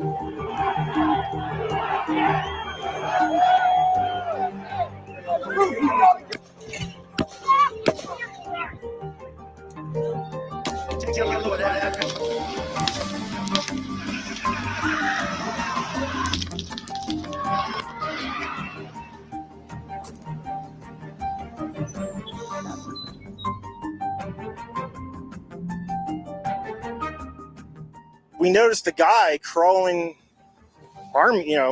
bear crawling up the roof of the building beside us, 50 feet away from us. So we're standing there, we're pointing at the guy crawling up the roof.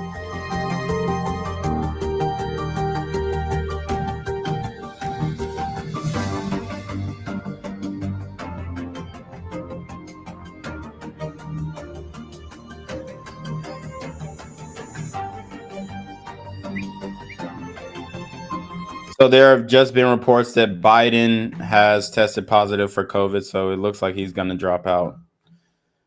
And because earlier he just said, oh, well, the only way I'll drop out is if there's a medical condition, and now he has COVID. So that's crazy. That's crazy. Let's learn more about Thomas Crooks. Then I'll tell you guys the story that the FBI has given us on the timeline as to how he made it to the Trump rally in Butler, Pennsylvania. Thomas Crooks was a high school student when he appeared in an ad for an investment company. We found this video on his high school Facebook page explaining computer coding to another student. The signal is decreasing. Crooks's high school years were troubled. He was rejected by the school rifle team. Crooks's aim was comically bad, according to one report. He was in the same homeroom as me. Former classmate Sarah D'Angelo says Crooks studied the assassination of President Kennedy in honors American history class. You kind of had to make your own conspiracy theory about where the shooter was and, like how you thought it was done. He was also bullied at school and sat by himself, friendless, in the cafeteria at lunch. Based on the way he dressed, I mean, you know how kids are nowadays. If you don't fit in with the clique, they're going to come after you. And that's kind of like how he was. Like, he would sit by himself, play games on his computer. This video shows Crooks goofing around with other students. Kohler says Crooks wore an anti-COVID mask long after they were required. Thomas Crooks. This is Crooks's 2022 high school graduation. He graduated community college in May with an associate's degree in engineering science. He found work as a dietary aide at a nursing home after passing a background check. You could see behind me this cop car and this crime scene tape, which is blocked off the neighborhood. So he graduated with an associate's in engineering science. That's probably what they're going to use to say, oh, yeah, he knew how to create these explosives and these bombs and these devices. Yeah.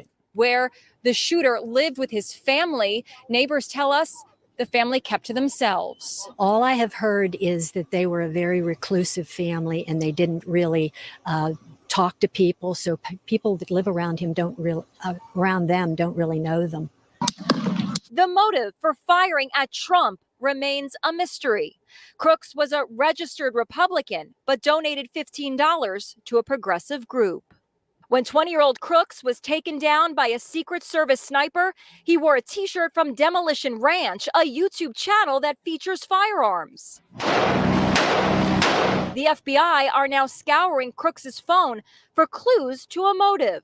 This is his voicemail message. Hello, this is Thomas Crooks. Is not available. The search for insights into the mind of the would-be assassin is just beginning. Wow, that's crazy. Woo! So let's listen to Demolition Ranch speaking on the Trump shooter wearing his shirt. This is one of the most popular gun channels on YouTube, a channel that I'm familiar with because I like guns. So let's get into it. I'm sure there will be a lot of people watching this video who do not know me, who are new to this channel and are just checking in based on recent occurrences. So for those who are new, for those who do not know me, my name is Matt Carricker. I am a Texas-based YouTuber, and this is my YouTube channel. Demolition Ranch is a firearms-centered channel. I also have Off the Ranch, Matt Carricker channel, which is a blog-type channel. And then I'm also a veterinarian, and so I have Vet Ranch, which is a veterinary-centered channel. And across the board, across all of my videos, we really don't talk about politics at all. We keep politics out of it. For one, it's not my bread and butter, but also I don't feel the need to impose my political views and beliefs on other people. And so we generally just stay away from the topic of politics. However, we were obviously kind of thrust into the conversation after last weekend. So before I go any further, to the family of the victim who died during the Trump shooting, man, I'm so sorry for your loss. It's terrible, and I hate that happened to him and to you guys. And wishing you guys the best from here. That's the worst. For those who were injured in the shooting as well, wishing you guys a speedy recovery, praying for pain-free recovery for you as well, both physically and mentally. All right, guys. So breaking news, the Secret Service Director, Kimberly Cheadle, has agreed to comply with James Comer's subpoena and will appear at a hearing scheduled for July 22nd. So that is in 5 days. Wow. I can't imagine. So as a lot of you guys know, and we were shocked and confused to find this out, the shooter who tried to assassinate Trump was wearing merch from my channel, wearing a Demolition Ranch t-shirt. And that sucked to see that. Yeah, that was rough. So this t-shirt, we also own a t-shirt company, it's based out of my hometown. Shout out to James McPherson with the PayPal. Let's see. I just got the PayPal notification. Wow, $102 PayPal. Appreciate that, James. Wow, awesome donation. I really appreciate that. I want to break down this whole thing. I want to get people's takes on possible theories on how this was allowed, all this kind of stuff. But thanks for the $100 donation from James McPherson. Really appreciate that. Hold on. Hello? Where we at? Oh, you want to know where I'm at? We outside! I'm right here. And my friends work there. And we make these shirts. We print them here in Texas and ship them all over the world. I've seen my shirts in every continent. I got a picture like 2 weeks ago of a guy wearing my shirt in Antarctica. And so we don't vet the people who buy our shirts, obviously. It'd be impossible to, just like Nike doesn't vet who buys their shoes. I wish I could. I would love to keep people like that from buying, wearing. All right. So, it's just, he's just basically saying, yeah, the guy was wearing my shirt. Not a big deal, but let's hear from a former sniper and now U.S. congressman. He speaks on the topic of just the complete incompetence and maybe even intentional lack of action from the Secret Service and their lackeys. Let's get it. When we go up as a counter sniper, we put together what we call range fans for our range card. We usually keep it right next to us. It's an overlay of the area, usually a satellite image, and it has our 100-yard line, our 200-yard line, our 300-yard line, and we identify the buildings and the areas for potential threat in those so that when you do identify a threat, you don't have to actually what they call milling out, which is to determine the distance of that actual target. You have it within your range fan. You can quickly glance down and say, roughly 200, and you can dial your elevation, look at your windage, make your call, and then fire your shot. Look, at 230 yards, which is what this is being estimated by, we have to bear in mind something. An AR-15 or any rifle of that matter has what they call minutes of angle, which means what the capability of the rifle is. A standard rifle, which is a basic rifle's capabilities, is 1 MOA, which means for every 100 yards is 1 inch grouping capabilities. You're talking about that at 230 yards, the average shooter could actually point at a target, fire 5 to 6 rounds, and somewhere within that group would be about a 2.3 inch grouping at 230 yards. The average life-size man target is a 20 by 40, 20 shoulder to shoulder, 40 waist to head. President Trump obviously is a much larger guy. He's a much taller guy. So it is by miracle and divine intervention that he is not killed today. And so there was a failure in the breach of security. I will identify that immediately. I will tell you that we always take the high ground for your overwatch positions. You always look at what the ability is to see the crowd so that you can mitigate threats at an elevated position.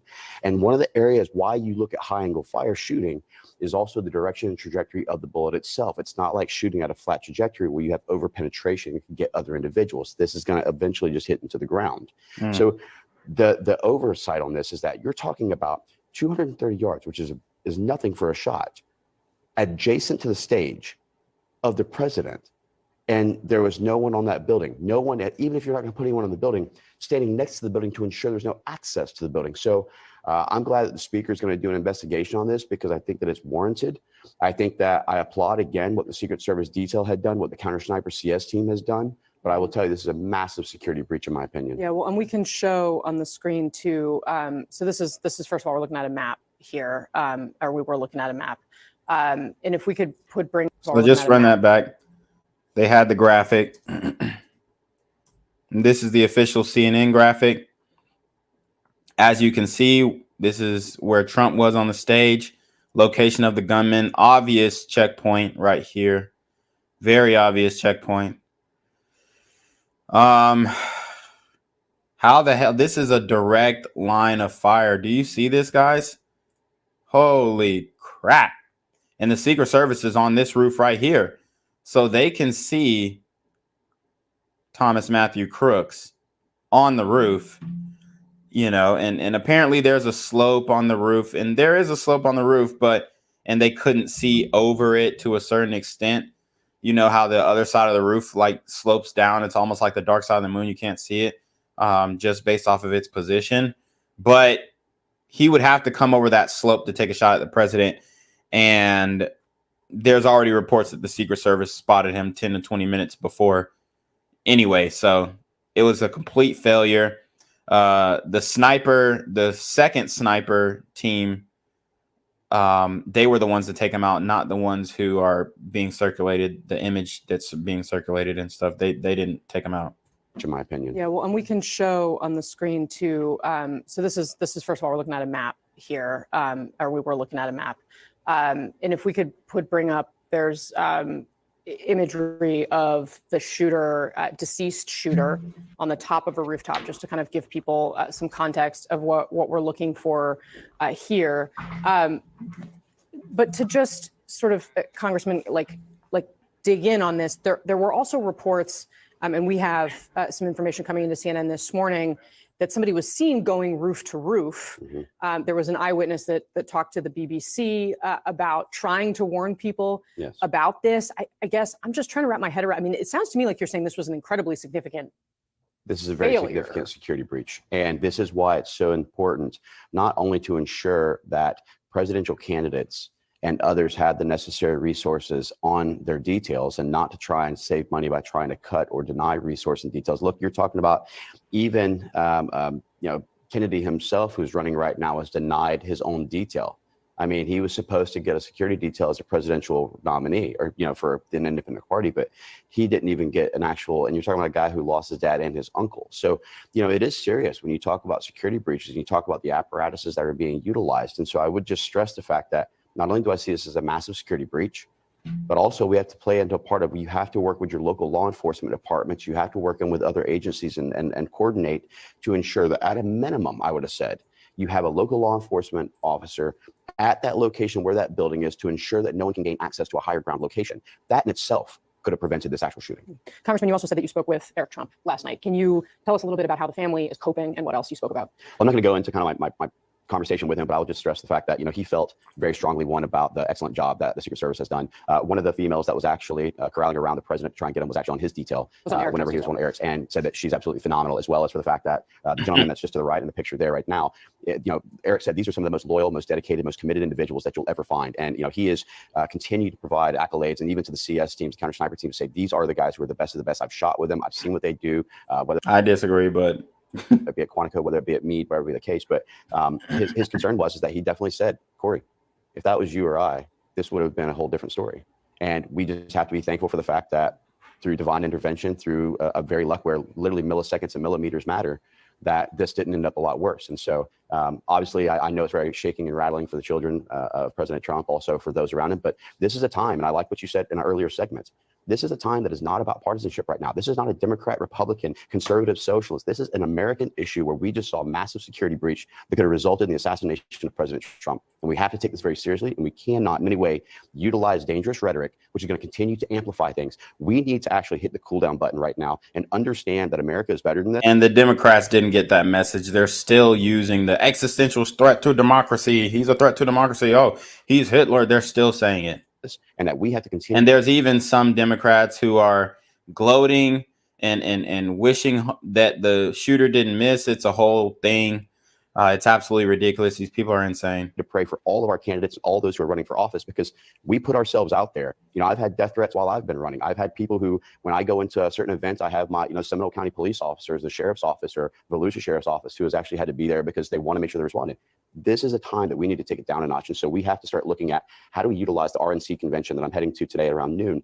How do I use that platform to be able to try and say, look, let's take it down a notch to understand what this is really about. It's about unification. It's about ensuring the safety and security of America. It's about getting America back to its greatness and where we were. And so this is a very pivotal point. I'm going to open up to questions from the panel here in just a second, but I also do want to ask you, you are a sniper yourself. You have been a sniper yourself. How good was this guy as a shot? He wasn't. And that was the thing that saved the president.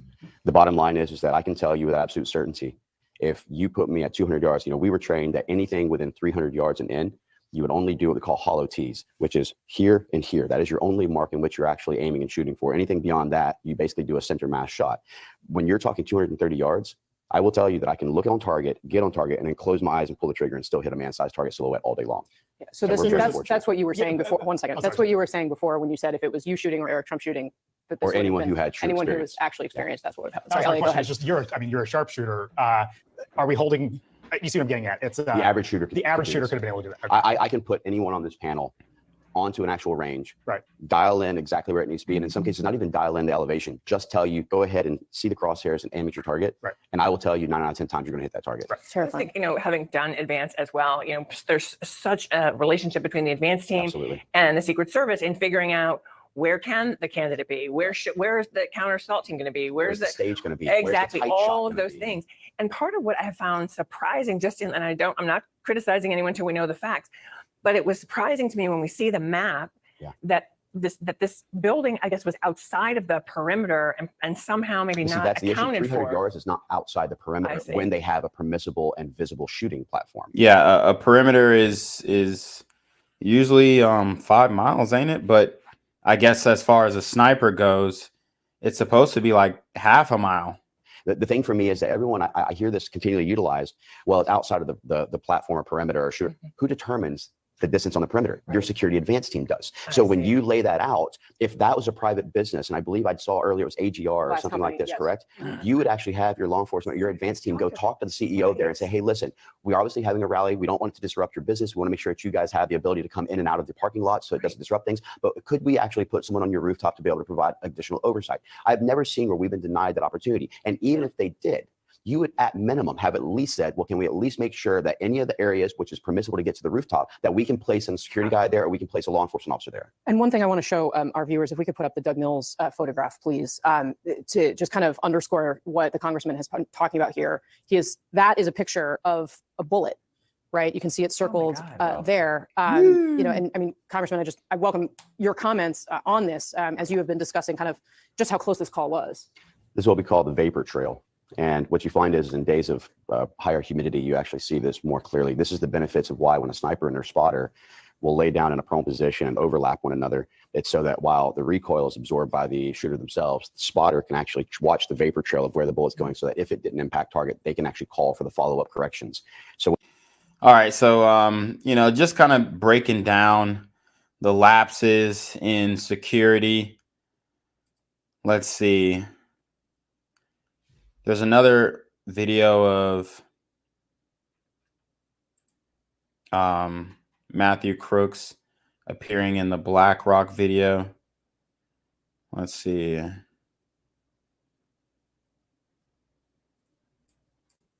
And they did delete that video from their website. Also, there are people who are speculating that there could have been a different shooter, whatnot. Very interesting, but I won't get into that now. We'll just get into what we do know. And what we do know is there were a lot of eyewitnesses. Okay. So another detail about Thomas Matthew Crooks, his parents actually reported him missing. They reported him missing a few hours before the shooting took place. So Thomas Matthew Crooks' parents were looking for him on Saturday in the hours leading up to the Trump rally and eventually called law enforcement to indicate that he was missing and they were worried. It's unclear that his parents told authorities, but the call happened on, or unclear what his parents told authorities, but the call happened on Saturday before Crooks later opened fire at Trump during the rally in Butler.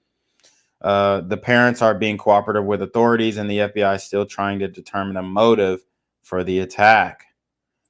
Wow. So, I mean, it really does sound more and more like this guy had a handler of some sort. But yeah, let's look at some more eyewitness accounts. These are what I'm most interested in. Just take me back. What were you doing before the shooting happened? And then what did you see and hear? I was just hanging, standing there like everybody else, waiting for Trump. And as Trump started, I noticed two officers that were looking for something or somebody. I was looking around myself and seeing a guy on top of one of the buildings go in between one building to the next, and went and told the officer that he was up there. And when I went back to my spot, I heard that people could still see the person from where they were standing. So I checked that out, and I went back to tell the officer that if he came over there, he could see them. And when I turned my back is when the shots started, and then it took me a second or two to figure out exactly what it was. And then it was just getting out of there and helping some other person out with her child, and we got out, and that was the end of that. And I went and left, and that was all. So that is more of what aligns with the mainstream narrative. The police knew, they had alerted them, all different types of things of that nature. I want to get into this interview, 2 minutes and 52-second interview with Kim Cheadle. Okay. This is her with ABC News, ABC News, speaking on the assassination attempt. Director of the United States Secret Service, Kimberly Cheadle, speaks exclusively with ABC News, taking responsibility for that stunning breakdown in security. This is an event that should have never happened. Who is most responsible for this happening? What I would say is that the Secret Service is responsible for the protection of the former president. So the buck stops with you? The buck stops with me. I am the director of the Secret Service. It was unacceptable, and it's something that shouldn't happen again. Minutes after Trump took the stage Saturday in front of thousands of people,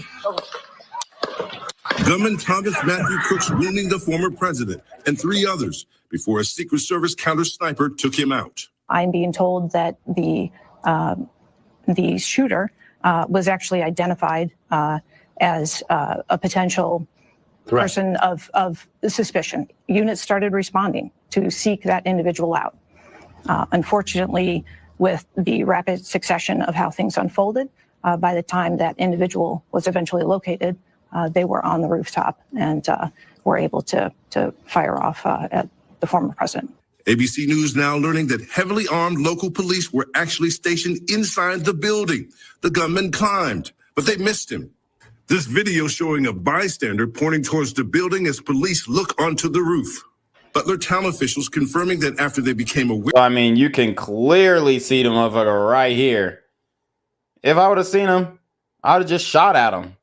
You don't have to actually shoot him, but startle him. See what he's talking about. If he turns around with a rifle, clap his ass. The roof. Butler town officials confirming that after they became aware of the threat, a local police officer climbed up to the roof and confronted Crooks, but did not succeed in stopping him. What was your reaction when you saw the events unfold on Saturday? Shock, and then concern, obviously, for the former president. Investigators now trying to determine whether roof access had been properly locked down. The shooter climbing up seemingly unimpeded, about 400 feet from the stage, with a direct line of sight on the former president. Should that roof have been secure, period? That building in particular has a sloped roof at its highest point. And so, there's a... Yeah, so now there's more reports. Secret Service knew about Trump shooter for 3 hours before attempted assassination.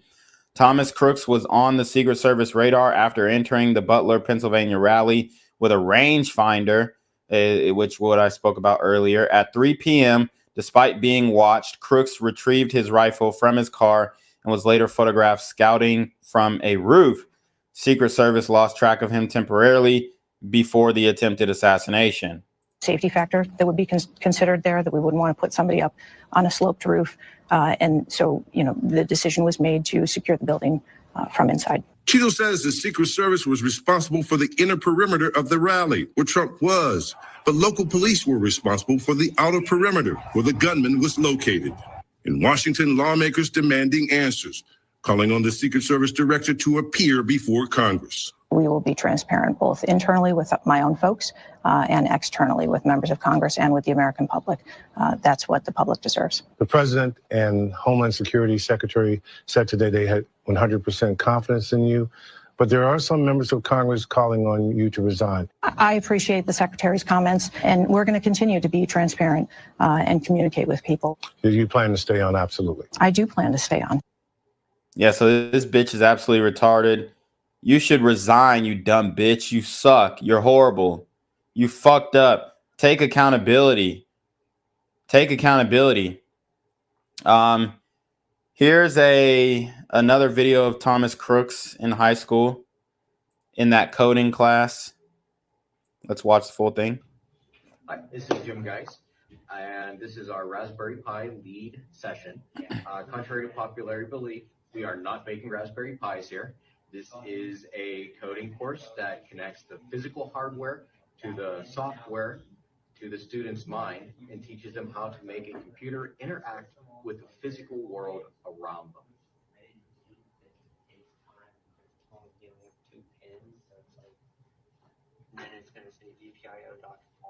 So there he is right there. And then if that's our function we just created, we just call it switch. So very interesting. Here's more Eyewitness. Let's just break this down. We saw this one the other day, but this is the BBC interview. And watch and listen to the rally, right? We couldn't see him, but we could hear him. So we walked up, and probably 5 to 7 minutes of Trump speaking. I'm estimating here. I have no idea, but we noticed the guy crawling, bear crawling up the roof of the building beside us, 50 feet away from us. So we're standing there, we're pointing at the guy crawling up the roof. And he had a gun, right? He had a rifle. A rifle. We could clearly see him with a rifle. Absolutely. We're pointing at him. The police are down there running around on the ground. We're like, hey, man, there's a guy on the roof with a rifle. And the police were like, huh, what? Like they didn't know what was going on. We're like, hey, right here on the roof. We can see him from right here. We see him. He's crawling. And next thing you know, I'm thinking to myself, why is Trump still speaking? Why have they not pulled him off the stage? I'm standing there pointing at him for, 2-3 minutes. Secret Service is looking at us from the top of the barn. I'm pointing at that roof, just standing there like this. And next thing you know, 5 shots ring out. So you're certain that the shots came from that guy on the roof? 100%. 100%. And he was up there for a couple of minutes. He was up there. You saw him up there for a couple of minutes. Absolutely. At least 3 to 4 minutes. And you were telling. Yep. So he's saying he 100% saw Matthew Crooks, the shooter, take shots at the president. Yep. Police and the Secret Service. We were telling the police We were pointing at them for the Secret Service, who were looking at us from the top of the barn. They were looking at us the whole time when we were standing by that tree. Could they see binoculars? Could they see him? Probably not, because the roof, the way the slope went, he was behind where they could see. But why is there not Secret Service on all of these roofs here? I mean, this is not a big place. Did you see? I mean, obviously, everyone when the shooting started, everyone was very panicked. Did you see what happened to him at all? Oh yeah, they blew his head off. Okay, sorry. Secret Service blew his head off. Okay, we just be careful because we don't quite know who's watching. But you're pretty sure they shot the guy. Absolutely, 100%. Okay. Yep. You saw that happen. Yep. Okay. Yep. And did you see them go up to him afterwards, or? They crawled up on the roof. They had their guns pointed at him, make sure he was dead. He was dead, and that was it. It was over.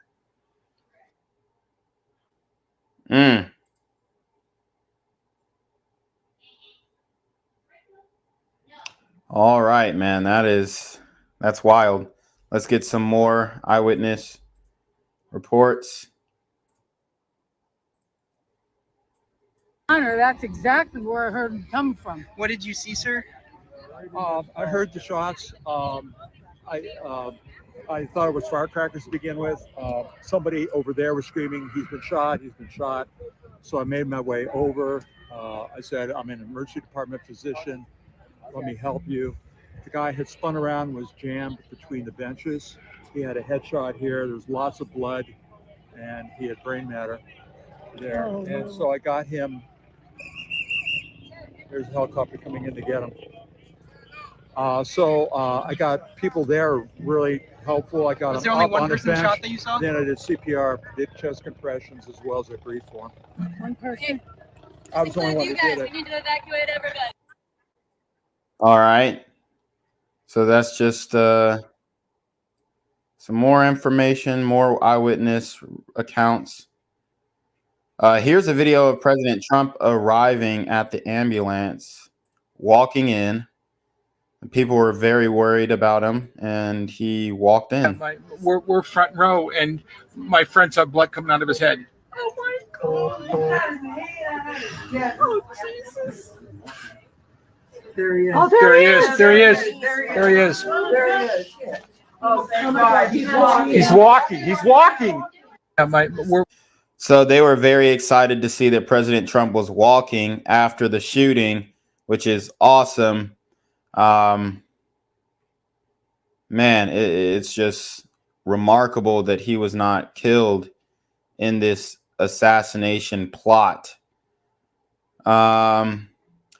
There's also people saying that there was a shooter on the water tower, and this is the water tower theory.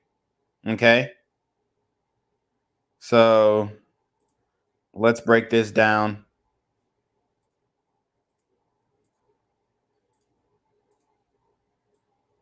Sharpshooter shot to the left. He killed the gentleman in the water tower here.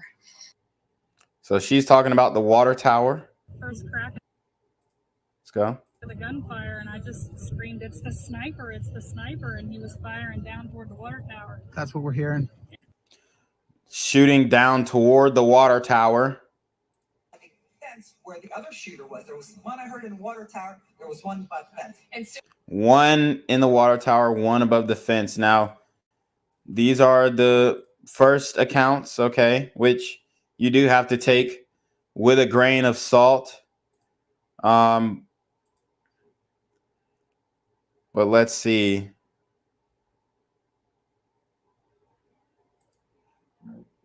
Let's just keep going. There are people who are talking about there was a shooter in the water tower,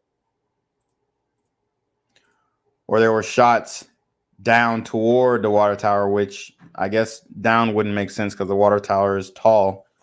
First crack of the gunfire, and I just screamed, "It's the sniper! It's the sniper!" And he was firing down toward the water tower. That's what we're hearing. And yeah, and then at that same exact moment, there was a spray from the right side of the stage that I thought was some type of gas, like, or not gas, but smoke. To blind, Sure. You know, blind. And that was the hydraulic, it was, I think it was holding up a mic or something. It it was holding up something. Maybe the bleachers, the hydraulics in this. I'll show you guys. It's a little confusing to explain. And up front, he said it was, he heard it was gunfire hitting the hydraulic on the one track. So the gunfire was coming toward the stage. Wow. And then a few minutes later, there was a couple more shots popping down the hill, and that's when they started flooding and pushing everybody out. First So run that back. the gunfire, and I just screamed, "It's the sniper! It's the sniper!" And he was firing down toward the water tower. That's what we're hearing. And yeah, and then at that same exact moment, there was a spray from the right side of the stage that I thought was some type of gas, like, or not gas, but smoke. To blind, Sure. You know, blind up front. And he said it was, he heard it was gunfire hitting the hydraulic on the one track. So the gunfire was coming toward the stage. Wow. And then a few minutes later, there was a couple more shots popping down the hill, and that's when they started flooding and pushing everybody out. So there you have it. I mean, that is crazy. So they're talking about there potentially could have been a shooter on a water tower.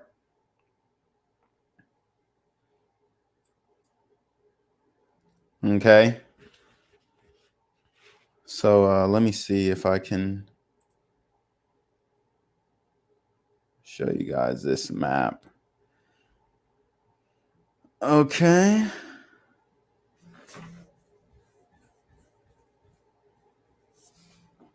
All right, let's see. I just want to show you guys where this area is. And we will do it with Google Maps. So boom. Here we are.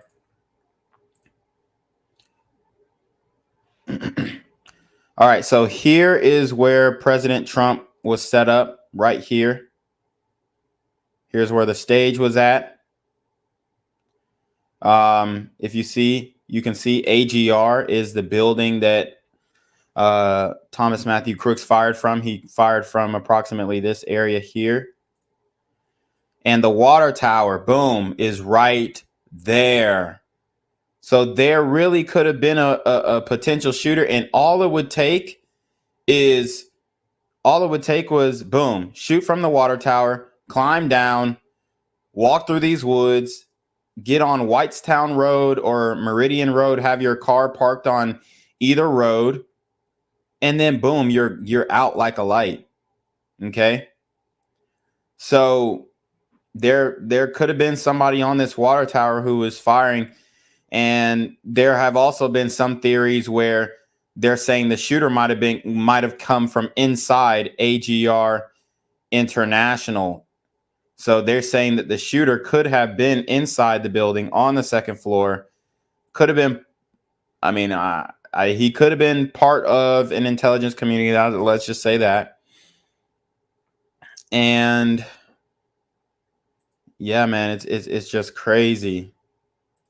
So that is a theory, the water tower theory, which people are saying the shots were fired from. But, you know, maybe they looked that way. They didn't see him on the roof and they figured that it was a water tower. But there are people who are, I mean, these people seem very confident when it comes to the water tower. But at the end of the day, this whole perimeter should have been secured. Okay. The whole perimeter should have been secured. So it is a failure on the Secret Service. It is a failure on Kim Cheadle. And the Secret Service is saying they're not changing anything about their protocol. They're going on business as usual. Let's watch. Information related to the event. So we're confident in the plans that we have, and we're moving forward with those plans. And why are you not concerned that people can carry firearms within that software? So again, the Secret Service inner perimeter is our primary jurisdiction. So I would defer any questions related to outside of that zone to my partners here on the stage. Mm. So one of the things I've understood in regards to the inner perimeter, it's the largest inner perimeter that has been part of the convention, to my understanding. Maybe I have to get that clarified. And so that is one important point to be able to understand in regards to what that level of security about what the inner perimeter looks like. In regards to the ability to carry a firearm outside of the inner perimeter, again, our state law allows for the particular right to carry a firearm. We information related to the event, so we're confident. All right. So there you have that. That's part of the Secret Service briefing. All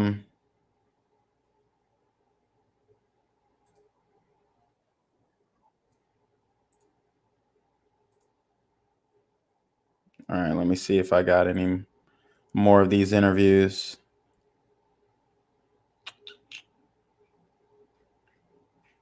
I think that is all the eyewitness interviews that I had saved so far. Let me just double check. We have some other people giving theories on how the Secret Service set Trump up, so let's watch that as well.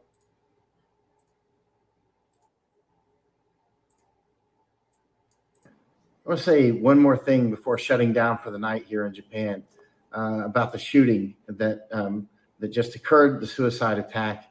Now we don't know if the suicide attacker actually fired. We don't know that. It could have come from inside the building.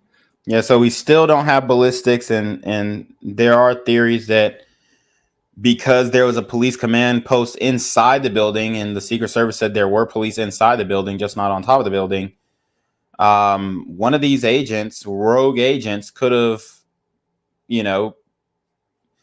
made this happen and attempted to assassinate the president. So we never know. Or somewhere else.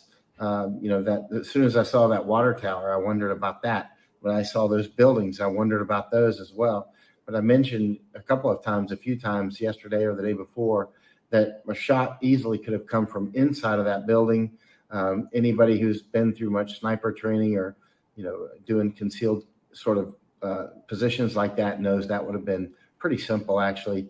And then you could take the shots, the acoustic signatures would match up and that sort of thing.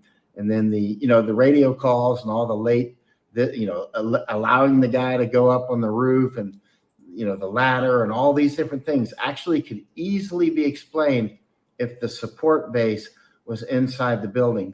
I'm very curious how the suicide attacker got to the attack. Did he come out of that building? Was he already there? Or did he approach, as people said before, you heard that, there's the idea that Secret Service or someone photographed this shooter with a rangefinder. Why would he need a rangefinder there? I don't know, maybe just sheer incompetence. But in any case, because it's such a short range, it's easy anyway.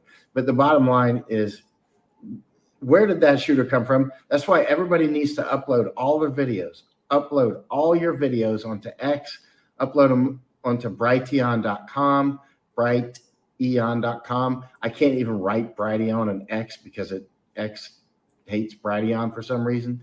But anyway, upload all your videos to multiple platforms, because some people can make sense out of things.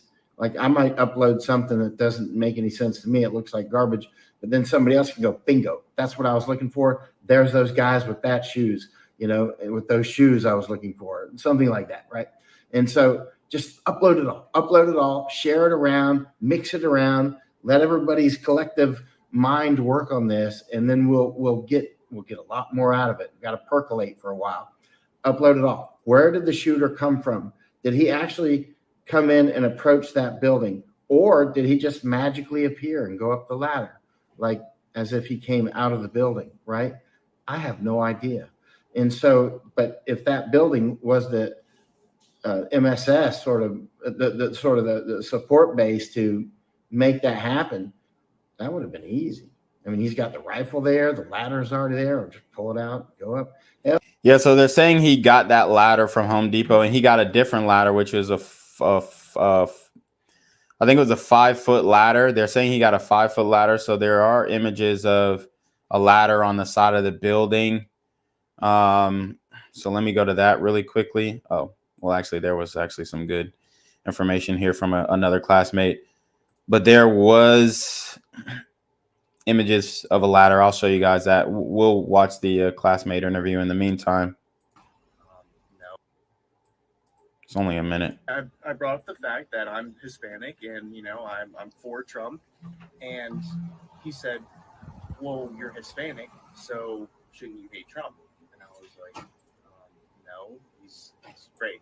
I mean, like, he's a great president. And he's, you know, he called me stupid or insinuated that I was stupid. He's like, well, that's kind of stupid. If he was a know-it-all. So, like, once again, if he was passionate about something, he would just talk, and acted like he knew everything, especially politics related. And he would say it in a tone that was like, I'm better than you, in a type of way. And, you know, meanwhile, it's like, dude, we're in the same classes. You know what I mean? We're talking about the same stuff here. And whenever it comes to politics, I mean, at the end of the day, I can agree, you can disagree, I can disagree. Probably know nothing about it. Like, at that point, it doesn't matter. At that point, it's, you know what I mean? We're just starting to figure out who we like and all. But, yeah, he was real smug and arrogant whenever he was talking. And whether that was his way to try to make friends or be funny, I don't know. But it got under my skin a lot. So there you have it. This is from a classmate of his. So we see this ladder here. The FBI says 20-year-old Thomas Matthew Crooks, the man who attended or attempted to assassinate President Donald Trump, purchased a 5-foot ladder, scaled it to the roof, which was currently occupied by local law enforcement, and opened fire on the Republican nominee. On Friday, he went to a shooting range where he was a member and practiced firing. A law enforcement official told CNN the next morning, Crooks went to Home Depot where he bought a 5-foot ladder in a gun store when he purchased 50 rounds of ammunition, the official said. Then Crooks drove his Hyundai Sonata about an hour north, joining thousands of people from around the region who flocked to Trump's rally in Butler, Pennsylvania.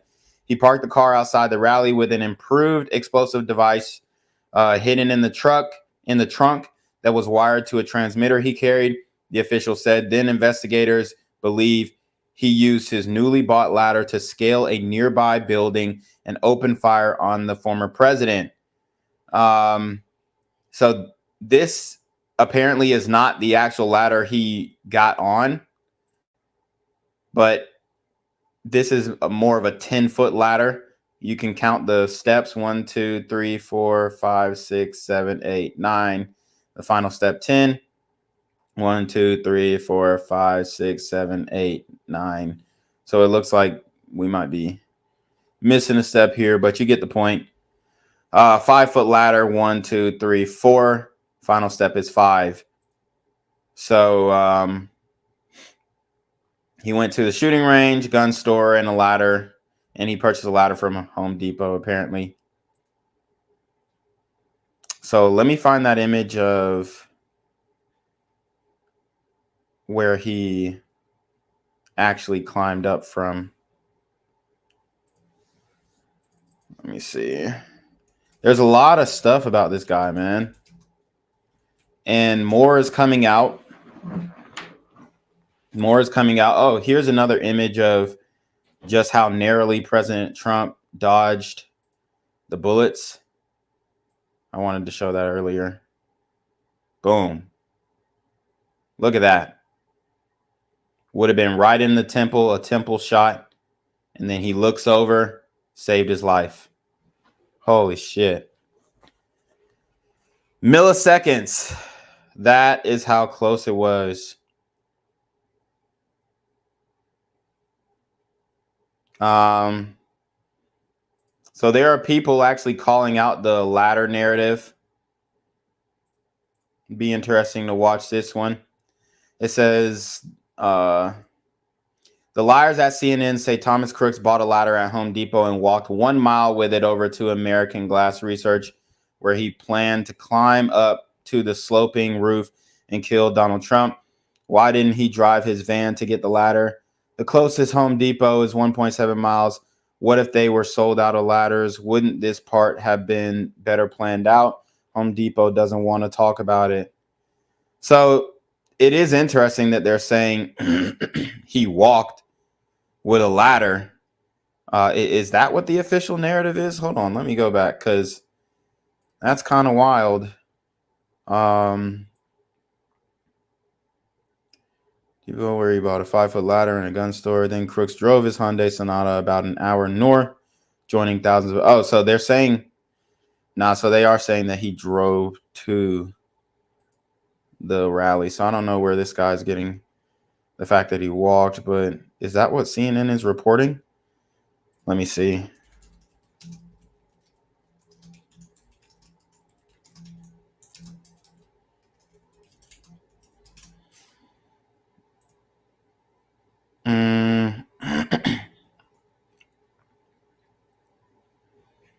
Let's see. So this is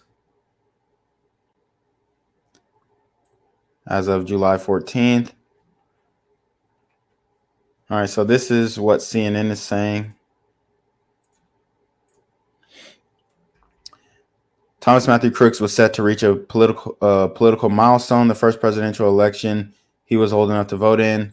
20-year-old living in a crucial swing state, Crooks had already shown potential signs of interest in politics, making a small political donation as a teenager and registering to vote just a week after he turned 18. But instead of casting his ballot this year, according to law enforcement, Crooks traveled an hour north of his home, climbed to the roof of a building, and opened fire on former President Donald Trump during a campaign rally, leaving him bloodied and coming inches away from killing him. Crooks' attack, which killed one spectator and critically injured two others, rocked American politics to its core, with elected officials from both sides of the aisle condemning the violence and warning the dangers of the country's depolarization. So far, investigators haven't found any evidence on social media or other writings by Crooks that might help identify his motives for the attempted assassination, law enforcement officials say. But CNN interviews with more than a half a dozen former classmates and neighbors of Crooks painted him as quiet, with classmates remembering him as a good student and something of a misfit in high school. And a review of public records suggests he may have had divergent political leanings, with Crooks registering to vote as a Republican but making a small donation to a Democratic-leaning group. Crooks lived in the Pittsburgh suburb of Bethel Park, about an hour's drive south of the Trump rally, where law enforcement officials say he fired at the former president. Crooks graduated from Bethel Park High School in 2022, according to a local media report and a video of the school's graduation ceremony. Jason Kohler, 21, who went to the same high school, told CNN that Crooks was bullied by other students and seemed to be a loner. Crooks had no facial expression when he walked through the school hallways. Kohler said he wasn't like with the clique, so he always had, I guess, a target on his back. Another former student at the school, Sarah D'Angelo, remembered Crooks as a quiet kid, not obviously political or violent in any way. She said the only time he spoke with her was when they were in class waiting for the graduation ceremony to start. A third classmate, who asked not to be named, said that Crooks was very smart, took honors classes, and was shy. She said that he had a group of friends who were fairly conservative, some of whom would wear Trump hats. There were definitely chatter about him just looking a little different, the classmate said, of Crooks' almost retro nerd vibe. Crooks' high school experience was interrupted by the pandemic, with students being out of school for months in 2020, allowed to study remotely after that, the classmate said, and she added that she didn't recall seeing him much during their sophomore or junior year. When she heard that Crooks was identified as the Trump rally shooter, the classmate said, I was like shocked. Okay. FBI agents, like Crooks' former classmates, were still trying to piece together his motives on Sunday. Kevin Rojek, the special agent in charge of the FBI's Pittsburgh field office, said that FBI was working to gain access to Crooks' phone. Investigators believe he acted alone, Rojek said, adding that they had not seen any indication Crooks had mental health issues.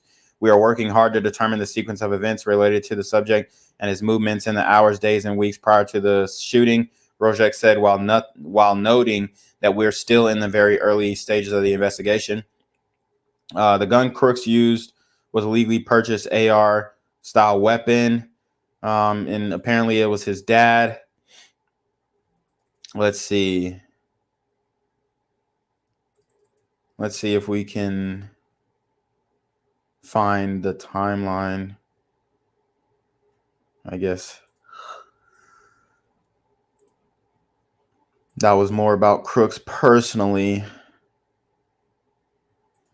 Let's see. I'll say Thomas Crooks, Home Depot. Okay, so he made Home Depot visit prior to assassination attempt. It's from Fox News.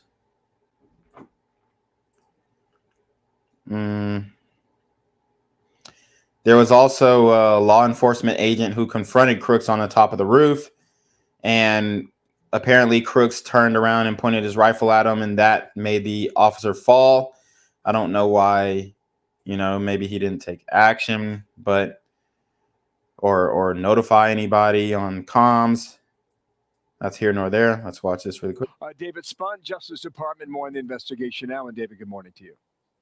Bill and Dana, good morning to you. And that's just one angle from one cell phone. FBI sources, they say they are looking through multiple different cell phone videos, multiple different angles to try to put together the timeline before this happened. Bill, as you mentioned, 100 people, more than 100 people interviewed, and Fox News can report this morning. One of those is that local police officer that went up to the roof, saw Crooks armed, and then retreated away, only to hear the gunshots just seconds later. That's when President Trump was hit. That's when Corey Competore was killed and 2 others were injured. Right now in Quantico, Virginia, not far from Washington, D.C., the FBI pouring through his cell phone, pouring through Crooks' cell phone. Who was he talking to? Pictures, videos, emails. They want to know if other people may have known about this plan. This investigation certainly is far from over. This morning, FBI agents were on scene at the AGR building. That's the building where Crooks stood on the roof. That's in Butler. That's very close to the site, obviously. That's where he fired his AR-15 style rifle, according to police. Employees are back at work for the first time today since that shooting. Sources tell Fox the building where he stood was outside the perimeter. It was a responsibility of local authorities. And we reported first yesterday, local police used it as a staging ground. Police were actually near or even in the building and still missed. Wow, that's crazy. That's crazy. The suspect on the roof. Still, the Secret Service under increasing pressure to explain. Director Kimberly Cheadle expected to meet virtually with lawmakers in a few hours to answer for the deadly mistake. Yesterday, FBI agents walked in and out of Crooks' home south of Pittsburgh. Explosive material found in his home and what appears to be IEDs in his car, also at the FBI lab in Quantico, Virginia, along with his laptop and cell phone, as I mentioned. The Crooks family, is cooperating with authorities.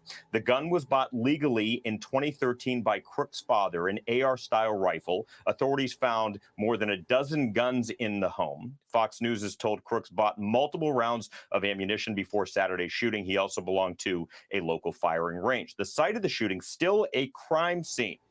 Now, police were told that they saw a suspicious person in and around the magnetometers before the rally began. It turns out that person was Crooks. So many questions. Those questions we will hear posed to Secret Service Director Kim Cheadle. She's meeting virtually today with lawmakers, but next Monday she will appear before the House Oversight Committee.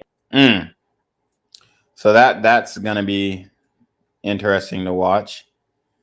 And here's CNN breaking down his movements. I guess they're not going to. Yeah, okay, let's just read this article and then I think that'll wrap it up unless there's any more new information that I'm missing. Let me just make sure I showed you guys everything. All right. I mean, people are coming pretty strongly, as they should be, coming down pretty strongly on Cheadle here. This woman is, I mean, it's looking like she's a traitor to the country, honestly. I'm not even gonna lie to you. It's looking like she's a traitorous ass bitch. But anyways, in the 48 hours before he opened fire on former President Donald Trump, Thomas Matthew Crooks made a series of stops in and around his suburban Pittsburgh home. On Friday, he went to a shooting range where he was a member and practiced firing, a law enforcement official told CNN. The next morning, Crooks went to a Home Depot where he bought a 5-foot ladder and a gun store where he purchased 50 rounds of ammunition, the official said. Then Crooks drove his Hyundai Sonata about an hour north joining thousands of people from around the region who flocked to Trump's rally in Butler, Pennsylvania. He parked the car outside the rally with an improved explosive device hidden in the trunk that was wired to a transmitter he carried, the official said. Then investigators believe he used his newly bought ladder to scale a nearby building and open fire on the former president. And as investigators continue to search for a motive during the attempted assassination, they are scrutinizing Crooks' movements before the attack and trying to piece together a timeline of his actions leading up to it. Yet nearly 48 hours after the shooting, investigators are stuck by the lack of leads they're finding about Crooks' mindset and possible motives. Even after successfully breaking into his phone and searching his computer, scouring his search history and bedroom, and interviewing his family and friends, agents still haven't found evidence that would suggest political or ideological impetus for the shooting, law enforcement sources told CNN. So sounds like he's got a handler set up to be a patsy and a second shooter somewhere, potentially. And this is all alleged, but this is just what it's looking like to me. Instead, the evidence they have found appears to show typical online activities, including an interest in computer coding and gaming, the sources said, and that has raised more questions. And a sign that his attack could have been even more destructive, Crooks had a remote control detonator on his body, and his car's trunk contained a metal box of explosive that was connected with wires to a receiver, the law enforcement source said. That suggests the gunman may have been planning to set off an explosion remotely, and investigators are considering the theory that he may have been planning a distraction during the shooting. It's unclear how Crooks assembled the explosive devices found in his car. Investigators parsing through his online search history haven't found any indication of him researching how to make homemade explosives, law enforcement officials said. The AR-style rifle Crooks used to fire on Trump was legally purchased by his father, Matthew Crooks. It was one of more than 20 firearms registered to the elder Crooks, which were kept at the family's home, according to Pennsylvania State Police records reviewed by investigators, the official said. All the guns were legally purchased. The gunman and his father were members of Clareton Sportsman Club, a gun club about 25 minutes from his house, and enjoyed going shooting there together, according to law enforcement officials. Rob Boutte, a lawyer for the club, confirmed in a statement that the younger Crooks was a member. The club, which had 2,000 members, features a rifle shooting range that is roughly 200 yards long, according to a CNN analyst of satellite images. The club fully admonishes the senseless act of violence occurred. Here are more images of his home. So that's pretty much what we have on his movements leading up from the initial or the official narrative.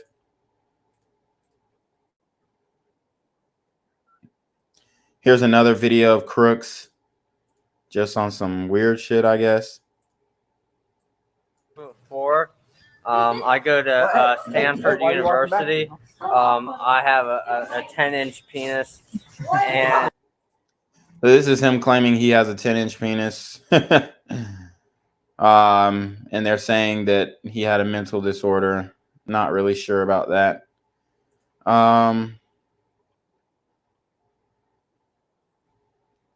Let's see. And if you can see here, they're confirming that this Secret Service agent did not fire the fatal shot. And you know, that's a little bit old, that chart. That chart's a couple of months old. And if you want to really see something that's said, take a look at what happened.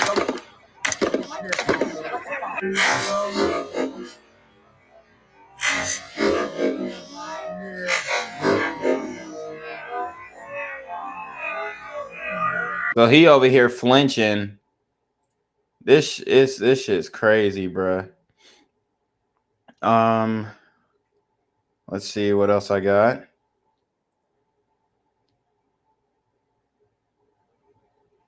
All right. Let me see.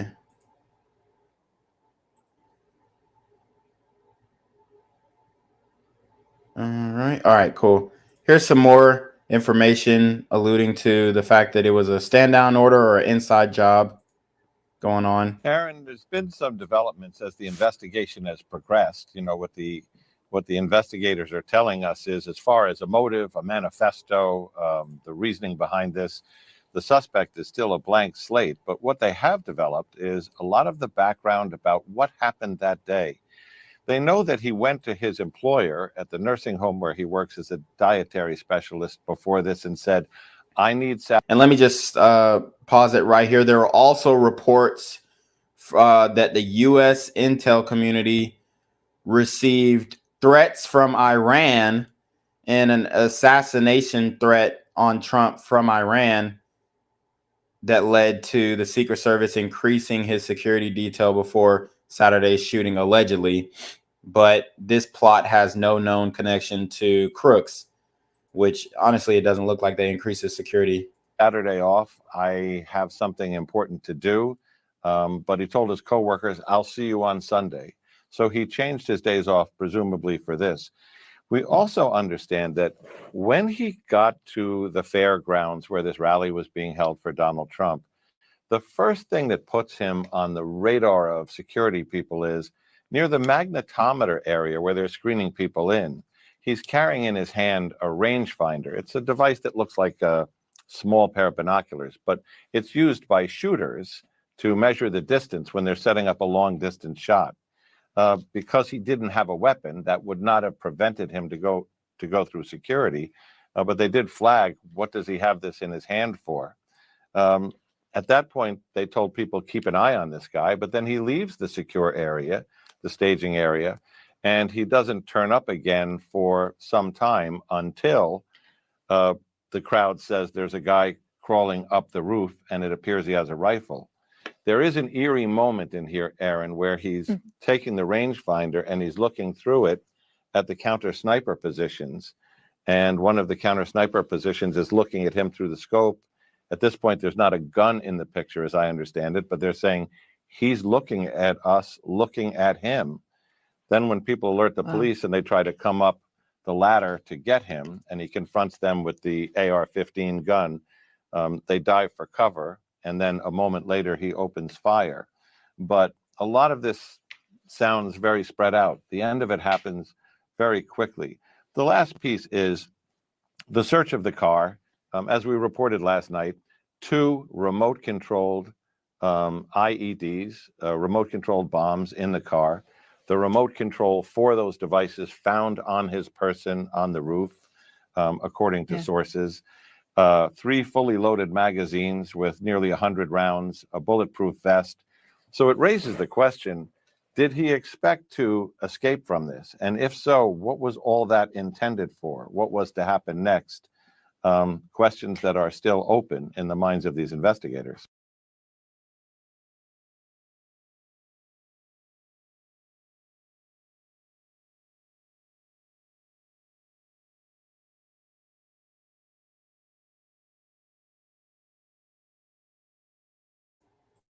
Sorry. Apparently, he went into work at a nursing home and asked for Saturday off, but told coworkers he'd see them on Sunday. He had detonation devices in his vehicle. People are putting out, recirculating this Super Bowl meme that Joe Biden posted, the shooting just like we drew it up. So, you know what I'm saying? It's absolutely ridiculous, crazy. Here's another meme of a guardian angel blocking the bullet from Trump. Amazing image. Amazing image here. Let's see.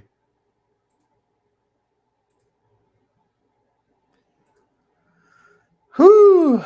Let's oh yeah, there's another image of the FBI cleaning up the crime scene, which looks like a cover-up. Why the hell is the FBI washing the windows and washing the siding? Removing the gunshot residue. I mean, this is, to me, this stinks of an inside job. Reeks of an inside job. I got a couple more graphics I want to show you guys.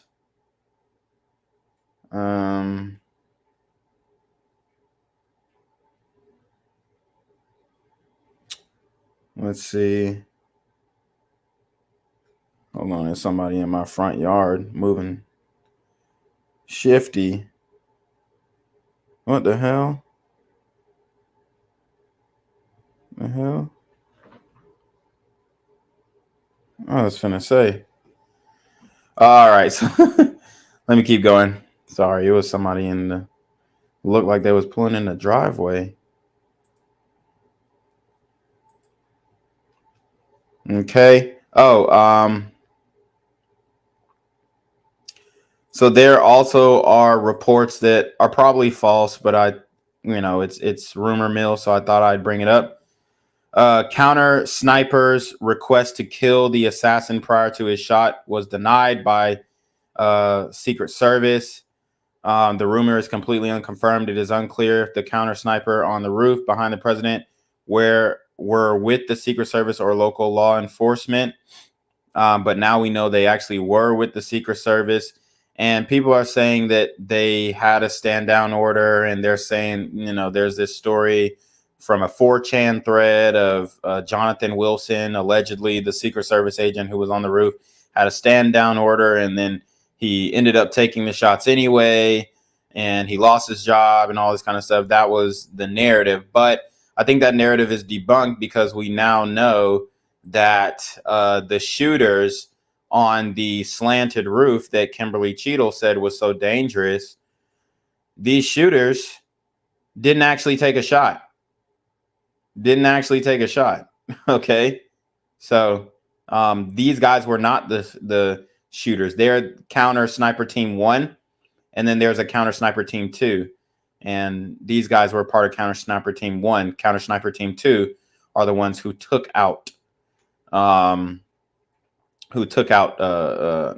Thomas Matthew Crooks. So let's see. I got another story, another graphic. Let's see. I am looking for the other image of the roof he could have climbed on, because they're saying there was a smaller part where he put that 5-foot ladder. But obviously, if the mainstream media is trying to say that this is a 5-foot ladder, you got to be out your fucking mind, right? Obviously, nobody's going for that. Let's see. All right, so this is also I believe he's part of the police that's speaking on the matter and saying that they were notified. I think this is the commissioner. All law enforcement were notified of a suspicious person somewhere on the grounds. Once the suspicious individual was identified as being in the vicinity of the AGR building, our police, who were primarily assigned to traffic duty and traffic control, did in fact, because of proximity, move towards that building to assist in trying to find and identify, the suspicious person. It's a light manufacturing office building. I'm not aware of a very specific assignment, not being part of the planning meetings, to whether or not anybody was truly assigned, dedicated to not only the building but that immediate grounds. I don't have that answer. One of our police officers, long-term, police officer here with our department. Once that suspicious individual report came out and our police arrived, in the immediate area of the building, they did do a perimeter search. Were unable to see the person on top of the building from their vantage point. So one of our other police officers, 2 total, literally boosted one of our police officers up high enough in the air to grab hold of the edge of the roof. Approximate height of 12 feet from ground to. So a police officer helped another officer get to the roof, where he was able to grab a handhold. Officer pulled himself up to where his head was above the roof. Did observe an individual on the roof. Individual was identified as having a weapon. And just understand, everybody was notified and they still let Trump get on the stage. Secret Service was notified and they still let Trump get on the stage. Secret Service is notified there's a suspicious man on the roof with a gun, and they still let Trump get on the stage. Okay, let's continue. Did point that firearm at our officer. So he's saying Thomas Matthew Crooks pointed the firearm at the officers, and it made one of the officers fall. Above the roof. Did observe an individual on the roof. Individual was identified as having a weapon and did point that firearm at our officer. That time, our officer took up a defensive position from hanging from a ledge, ducked his head, did in fact lose his grip, fell approximately 8 feet, did sustain an injury to his ankle. While prone on the ground, both the lifting officer and the prone officer both called in, identifying the individual on the roof as being armed. We did not man the actual entrance gates. I've heard the same story, but I don't have any other information than what's being broadcast right now. I can tell you, if there is none of that spilled over into this building, and none of it's been directed, to our officers, there has, to the best of my knowledge, not been any direct communication with members of Secret Service to our officials. There are ongoing interviews with all law enforcement that were at the event, regardless of what their roles were. So we're all just waiting on that information to be all put together into one public report. I think there's some misconception about overall response. I can only speak for our officers transitioning from what was supposed to be a primary traffic control assistance to where it became a person of suspicion or a suspicious person. I think our law enforcement did exactly what training taught them to do, and they did their job. How subsequent events played out, that's another thing for what I hope to be a really complete report on the incident to educate everybody. A gap in time with unknowns, that leads to all the angry emails and calls that township elected officials, myself, and especially the police are receiving.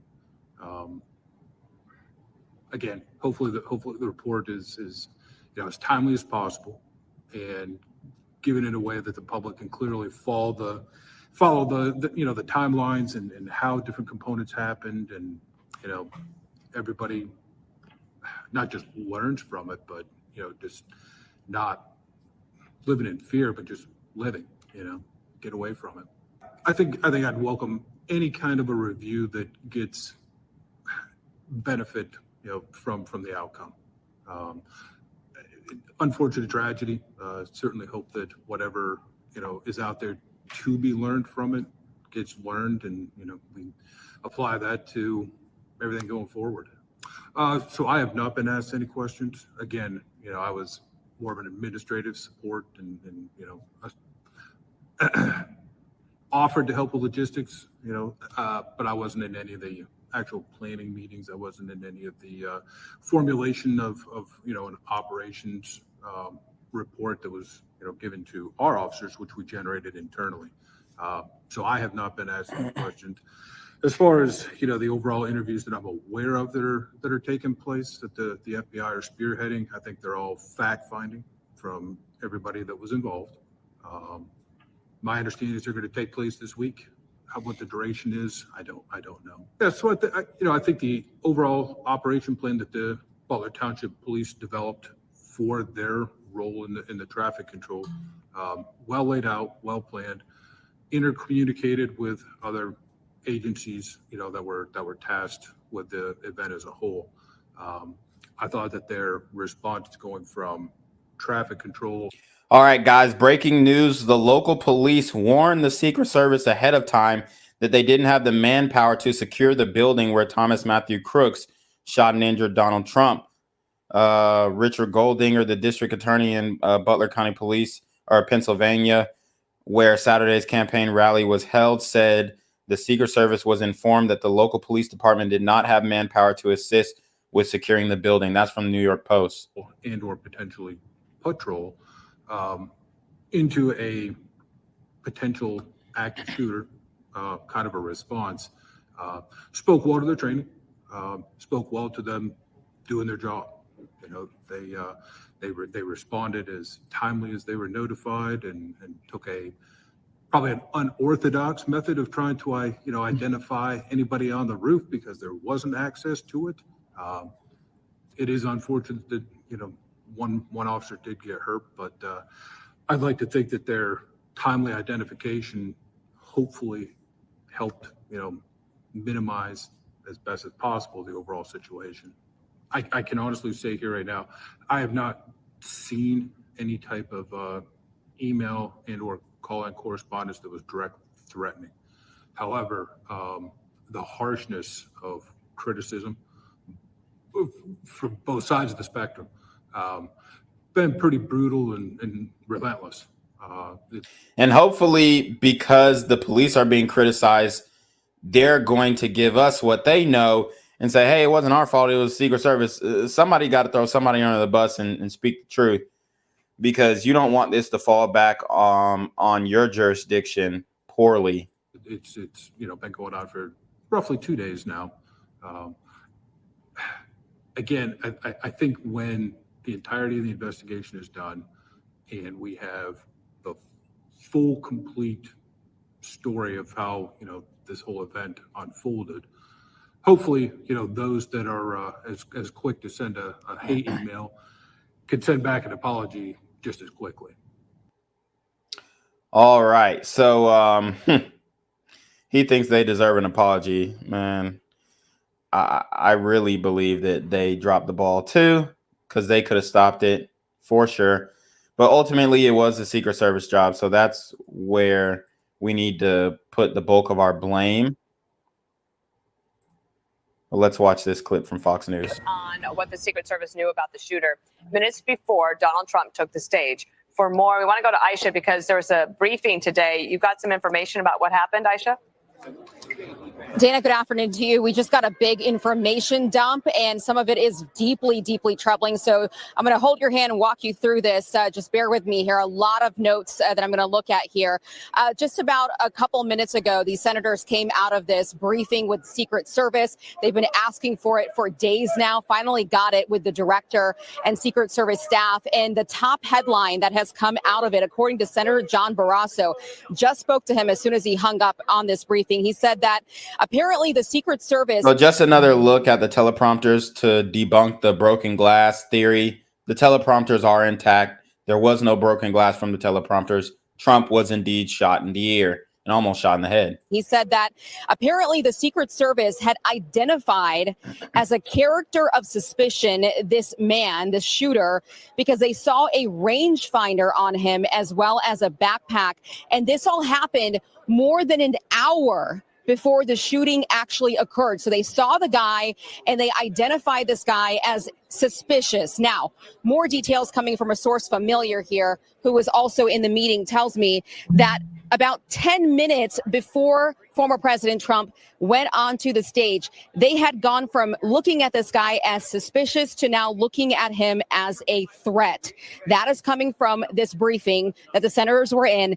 They were told that Secret Service had called it in to a center that this guy they now identified as a threat about 10 minutes before President Trump walked on stage, and they still allowed him to walk onto that stage. I'm told the Secret Service agent in charge there was on the phone with local and state police about the threat while the shooting was taking place. That's huge. And that is raising a lot of concerns and now major calls for the director of the Secret Service to step down immediately. Yeah, I just don't understand how she hasn't resigned already. Here's the last video that we're going to play before we get out of here. I think we've covered pretty much every angle so far that we know as thoroughly as possible. But let's For more, we want to go to Aisha. Sorry. My guys, take a look at that chart. Take a look at the arrow on the bottom. See the big red arrow, right? So that's what I Here's a left different off. angle. That was the lowest point, and that comes right from the government services, comes right out of Border Patrol. Take a look at that. So that arrow is the lowest amount of illegal immigration ever in recorded history into our country. And then the worst president in the history of our country took over. And look what happened to our country. Probably 20 million people. And you know, that's a little bit old, that chart. That chart's a couple of months old. And Here we if go. you want to really see something that said, take a look at what happened. Oh, shit. He didn't get it. Still more video, though. Down. Stay down. Stay down. Stay down. Get down. Get down. Hey, get down. Get down. Get down, guys. Holy shit. No fucking way. You see the people are pissed.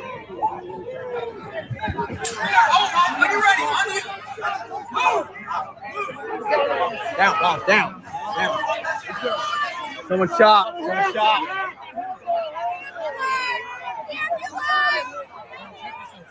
I'm good. Check.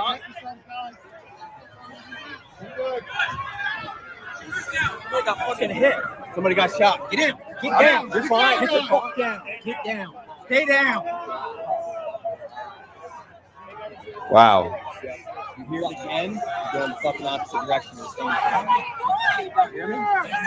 down. Again, going opposite direction. Somebody got shot over here.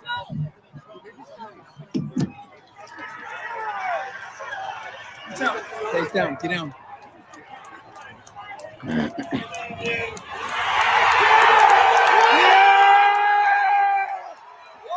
Wow. Amazing moment.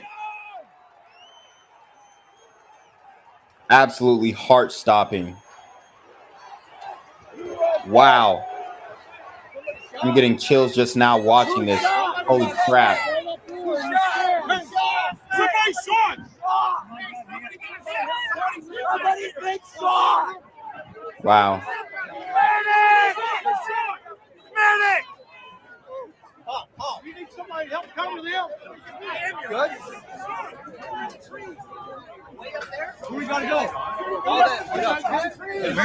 We got cops back there.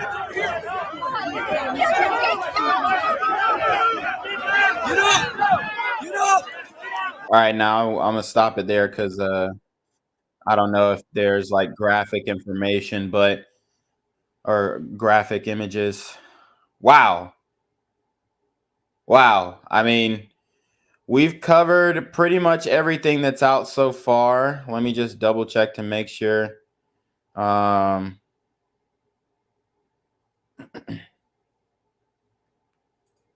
me just see. Yep. Biden is basically, he got COVID. He's probably going to drop out of the race, is what everybody's saying. Here's Van Jones on it. Biden is probably going to drop out of the race. If you pull back and look at this thing, strength versus weakness. Oh, that's pretty low. Let me see if I can find. Strength versus weakness. A bullet couldn't stop Trump. A virus just stopped Biden. You got the nominees of this party getting their butts kissed. Biden's getting his butt kicked by his own party. So Van Jones is throwing Biden under the bus. The assassination attempt failed. The deep state and the Democrats don't know what to do. And now Biden is saying that he's going to drop out if he gets sick. Now they've confirmed that he does have COVID. He is sick. He asked CNN, a CNN commentator, if Kamala could win. It looks like they're swapping Kamala in place of Biden.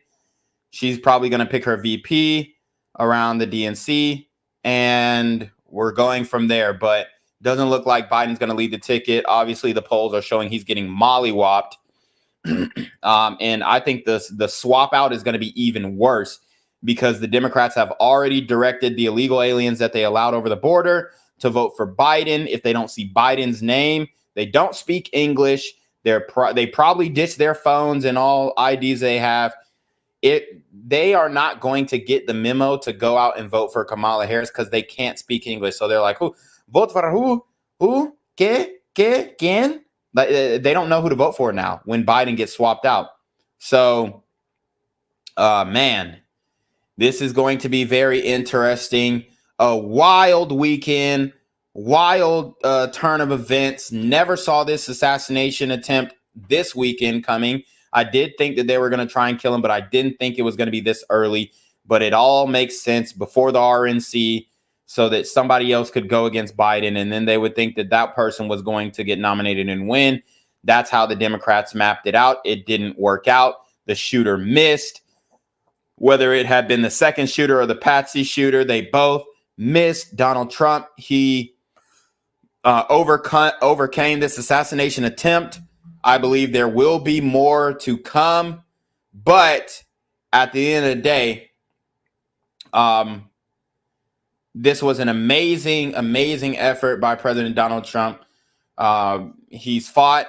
He was commemorated at the RNC, walked in with a crowd greeting him. Man, this moment, that moment is going to go down in history. The images that we have from that is going to go down in history. Us covering this is a part of American history.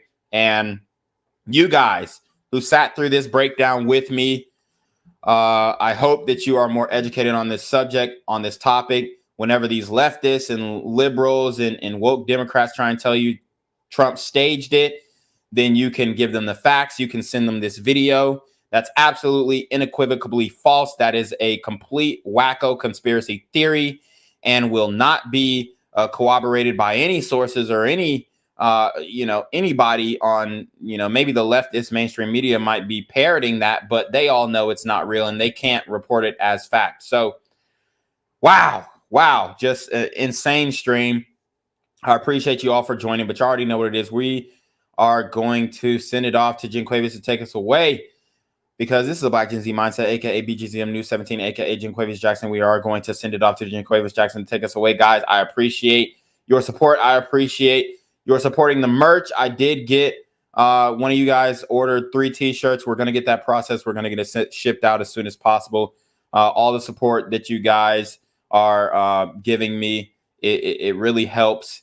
And, it's value for value at the end of the day. So make sure you watch out. Make sure you're safe out here because, hey, man, you never know. It could be your time. These super gremlins are on demon time.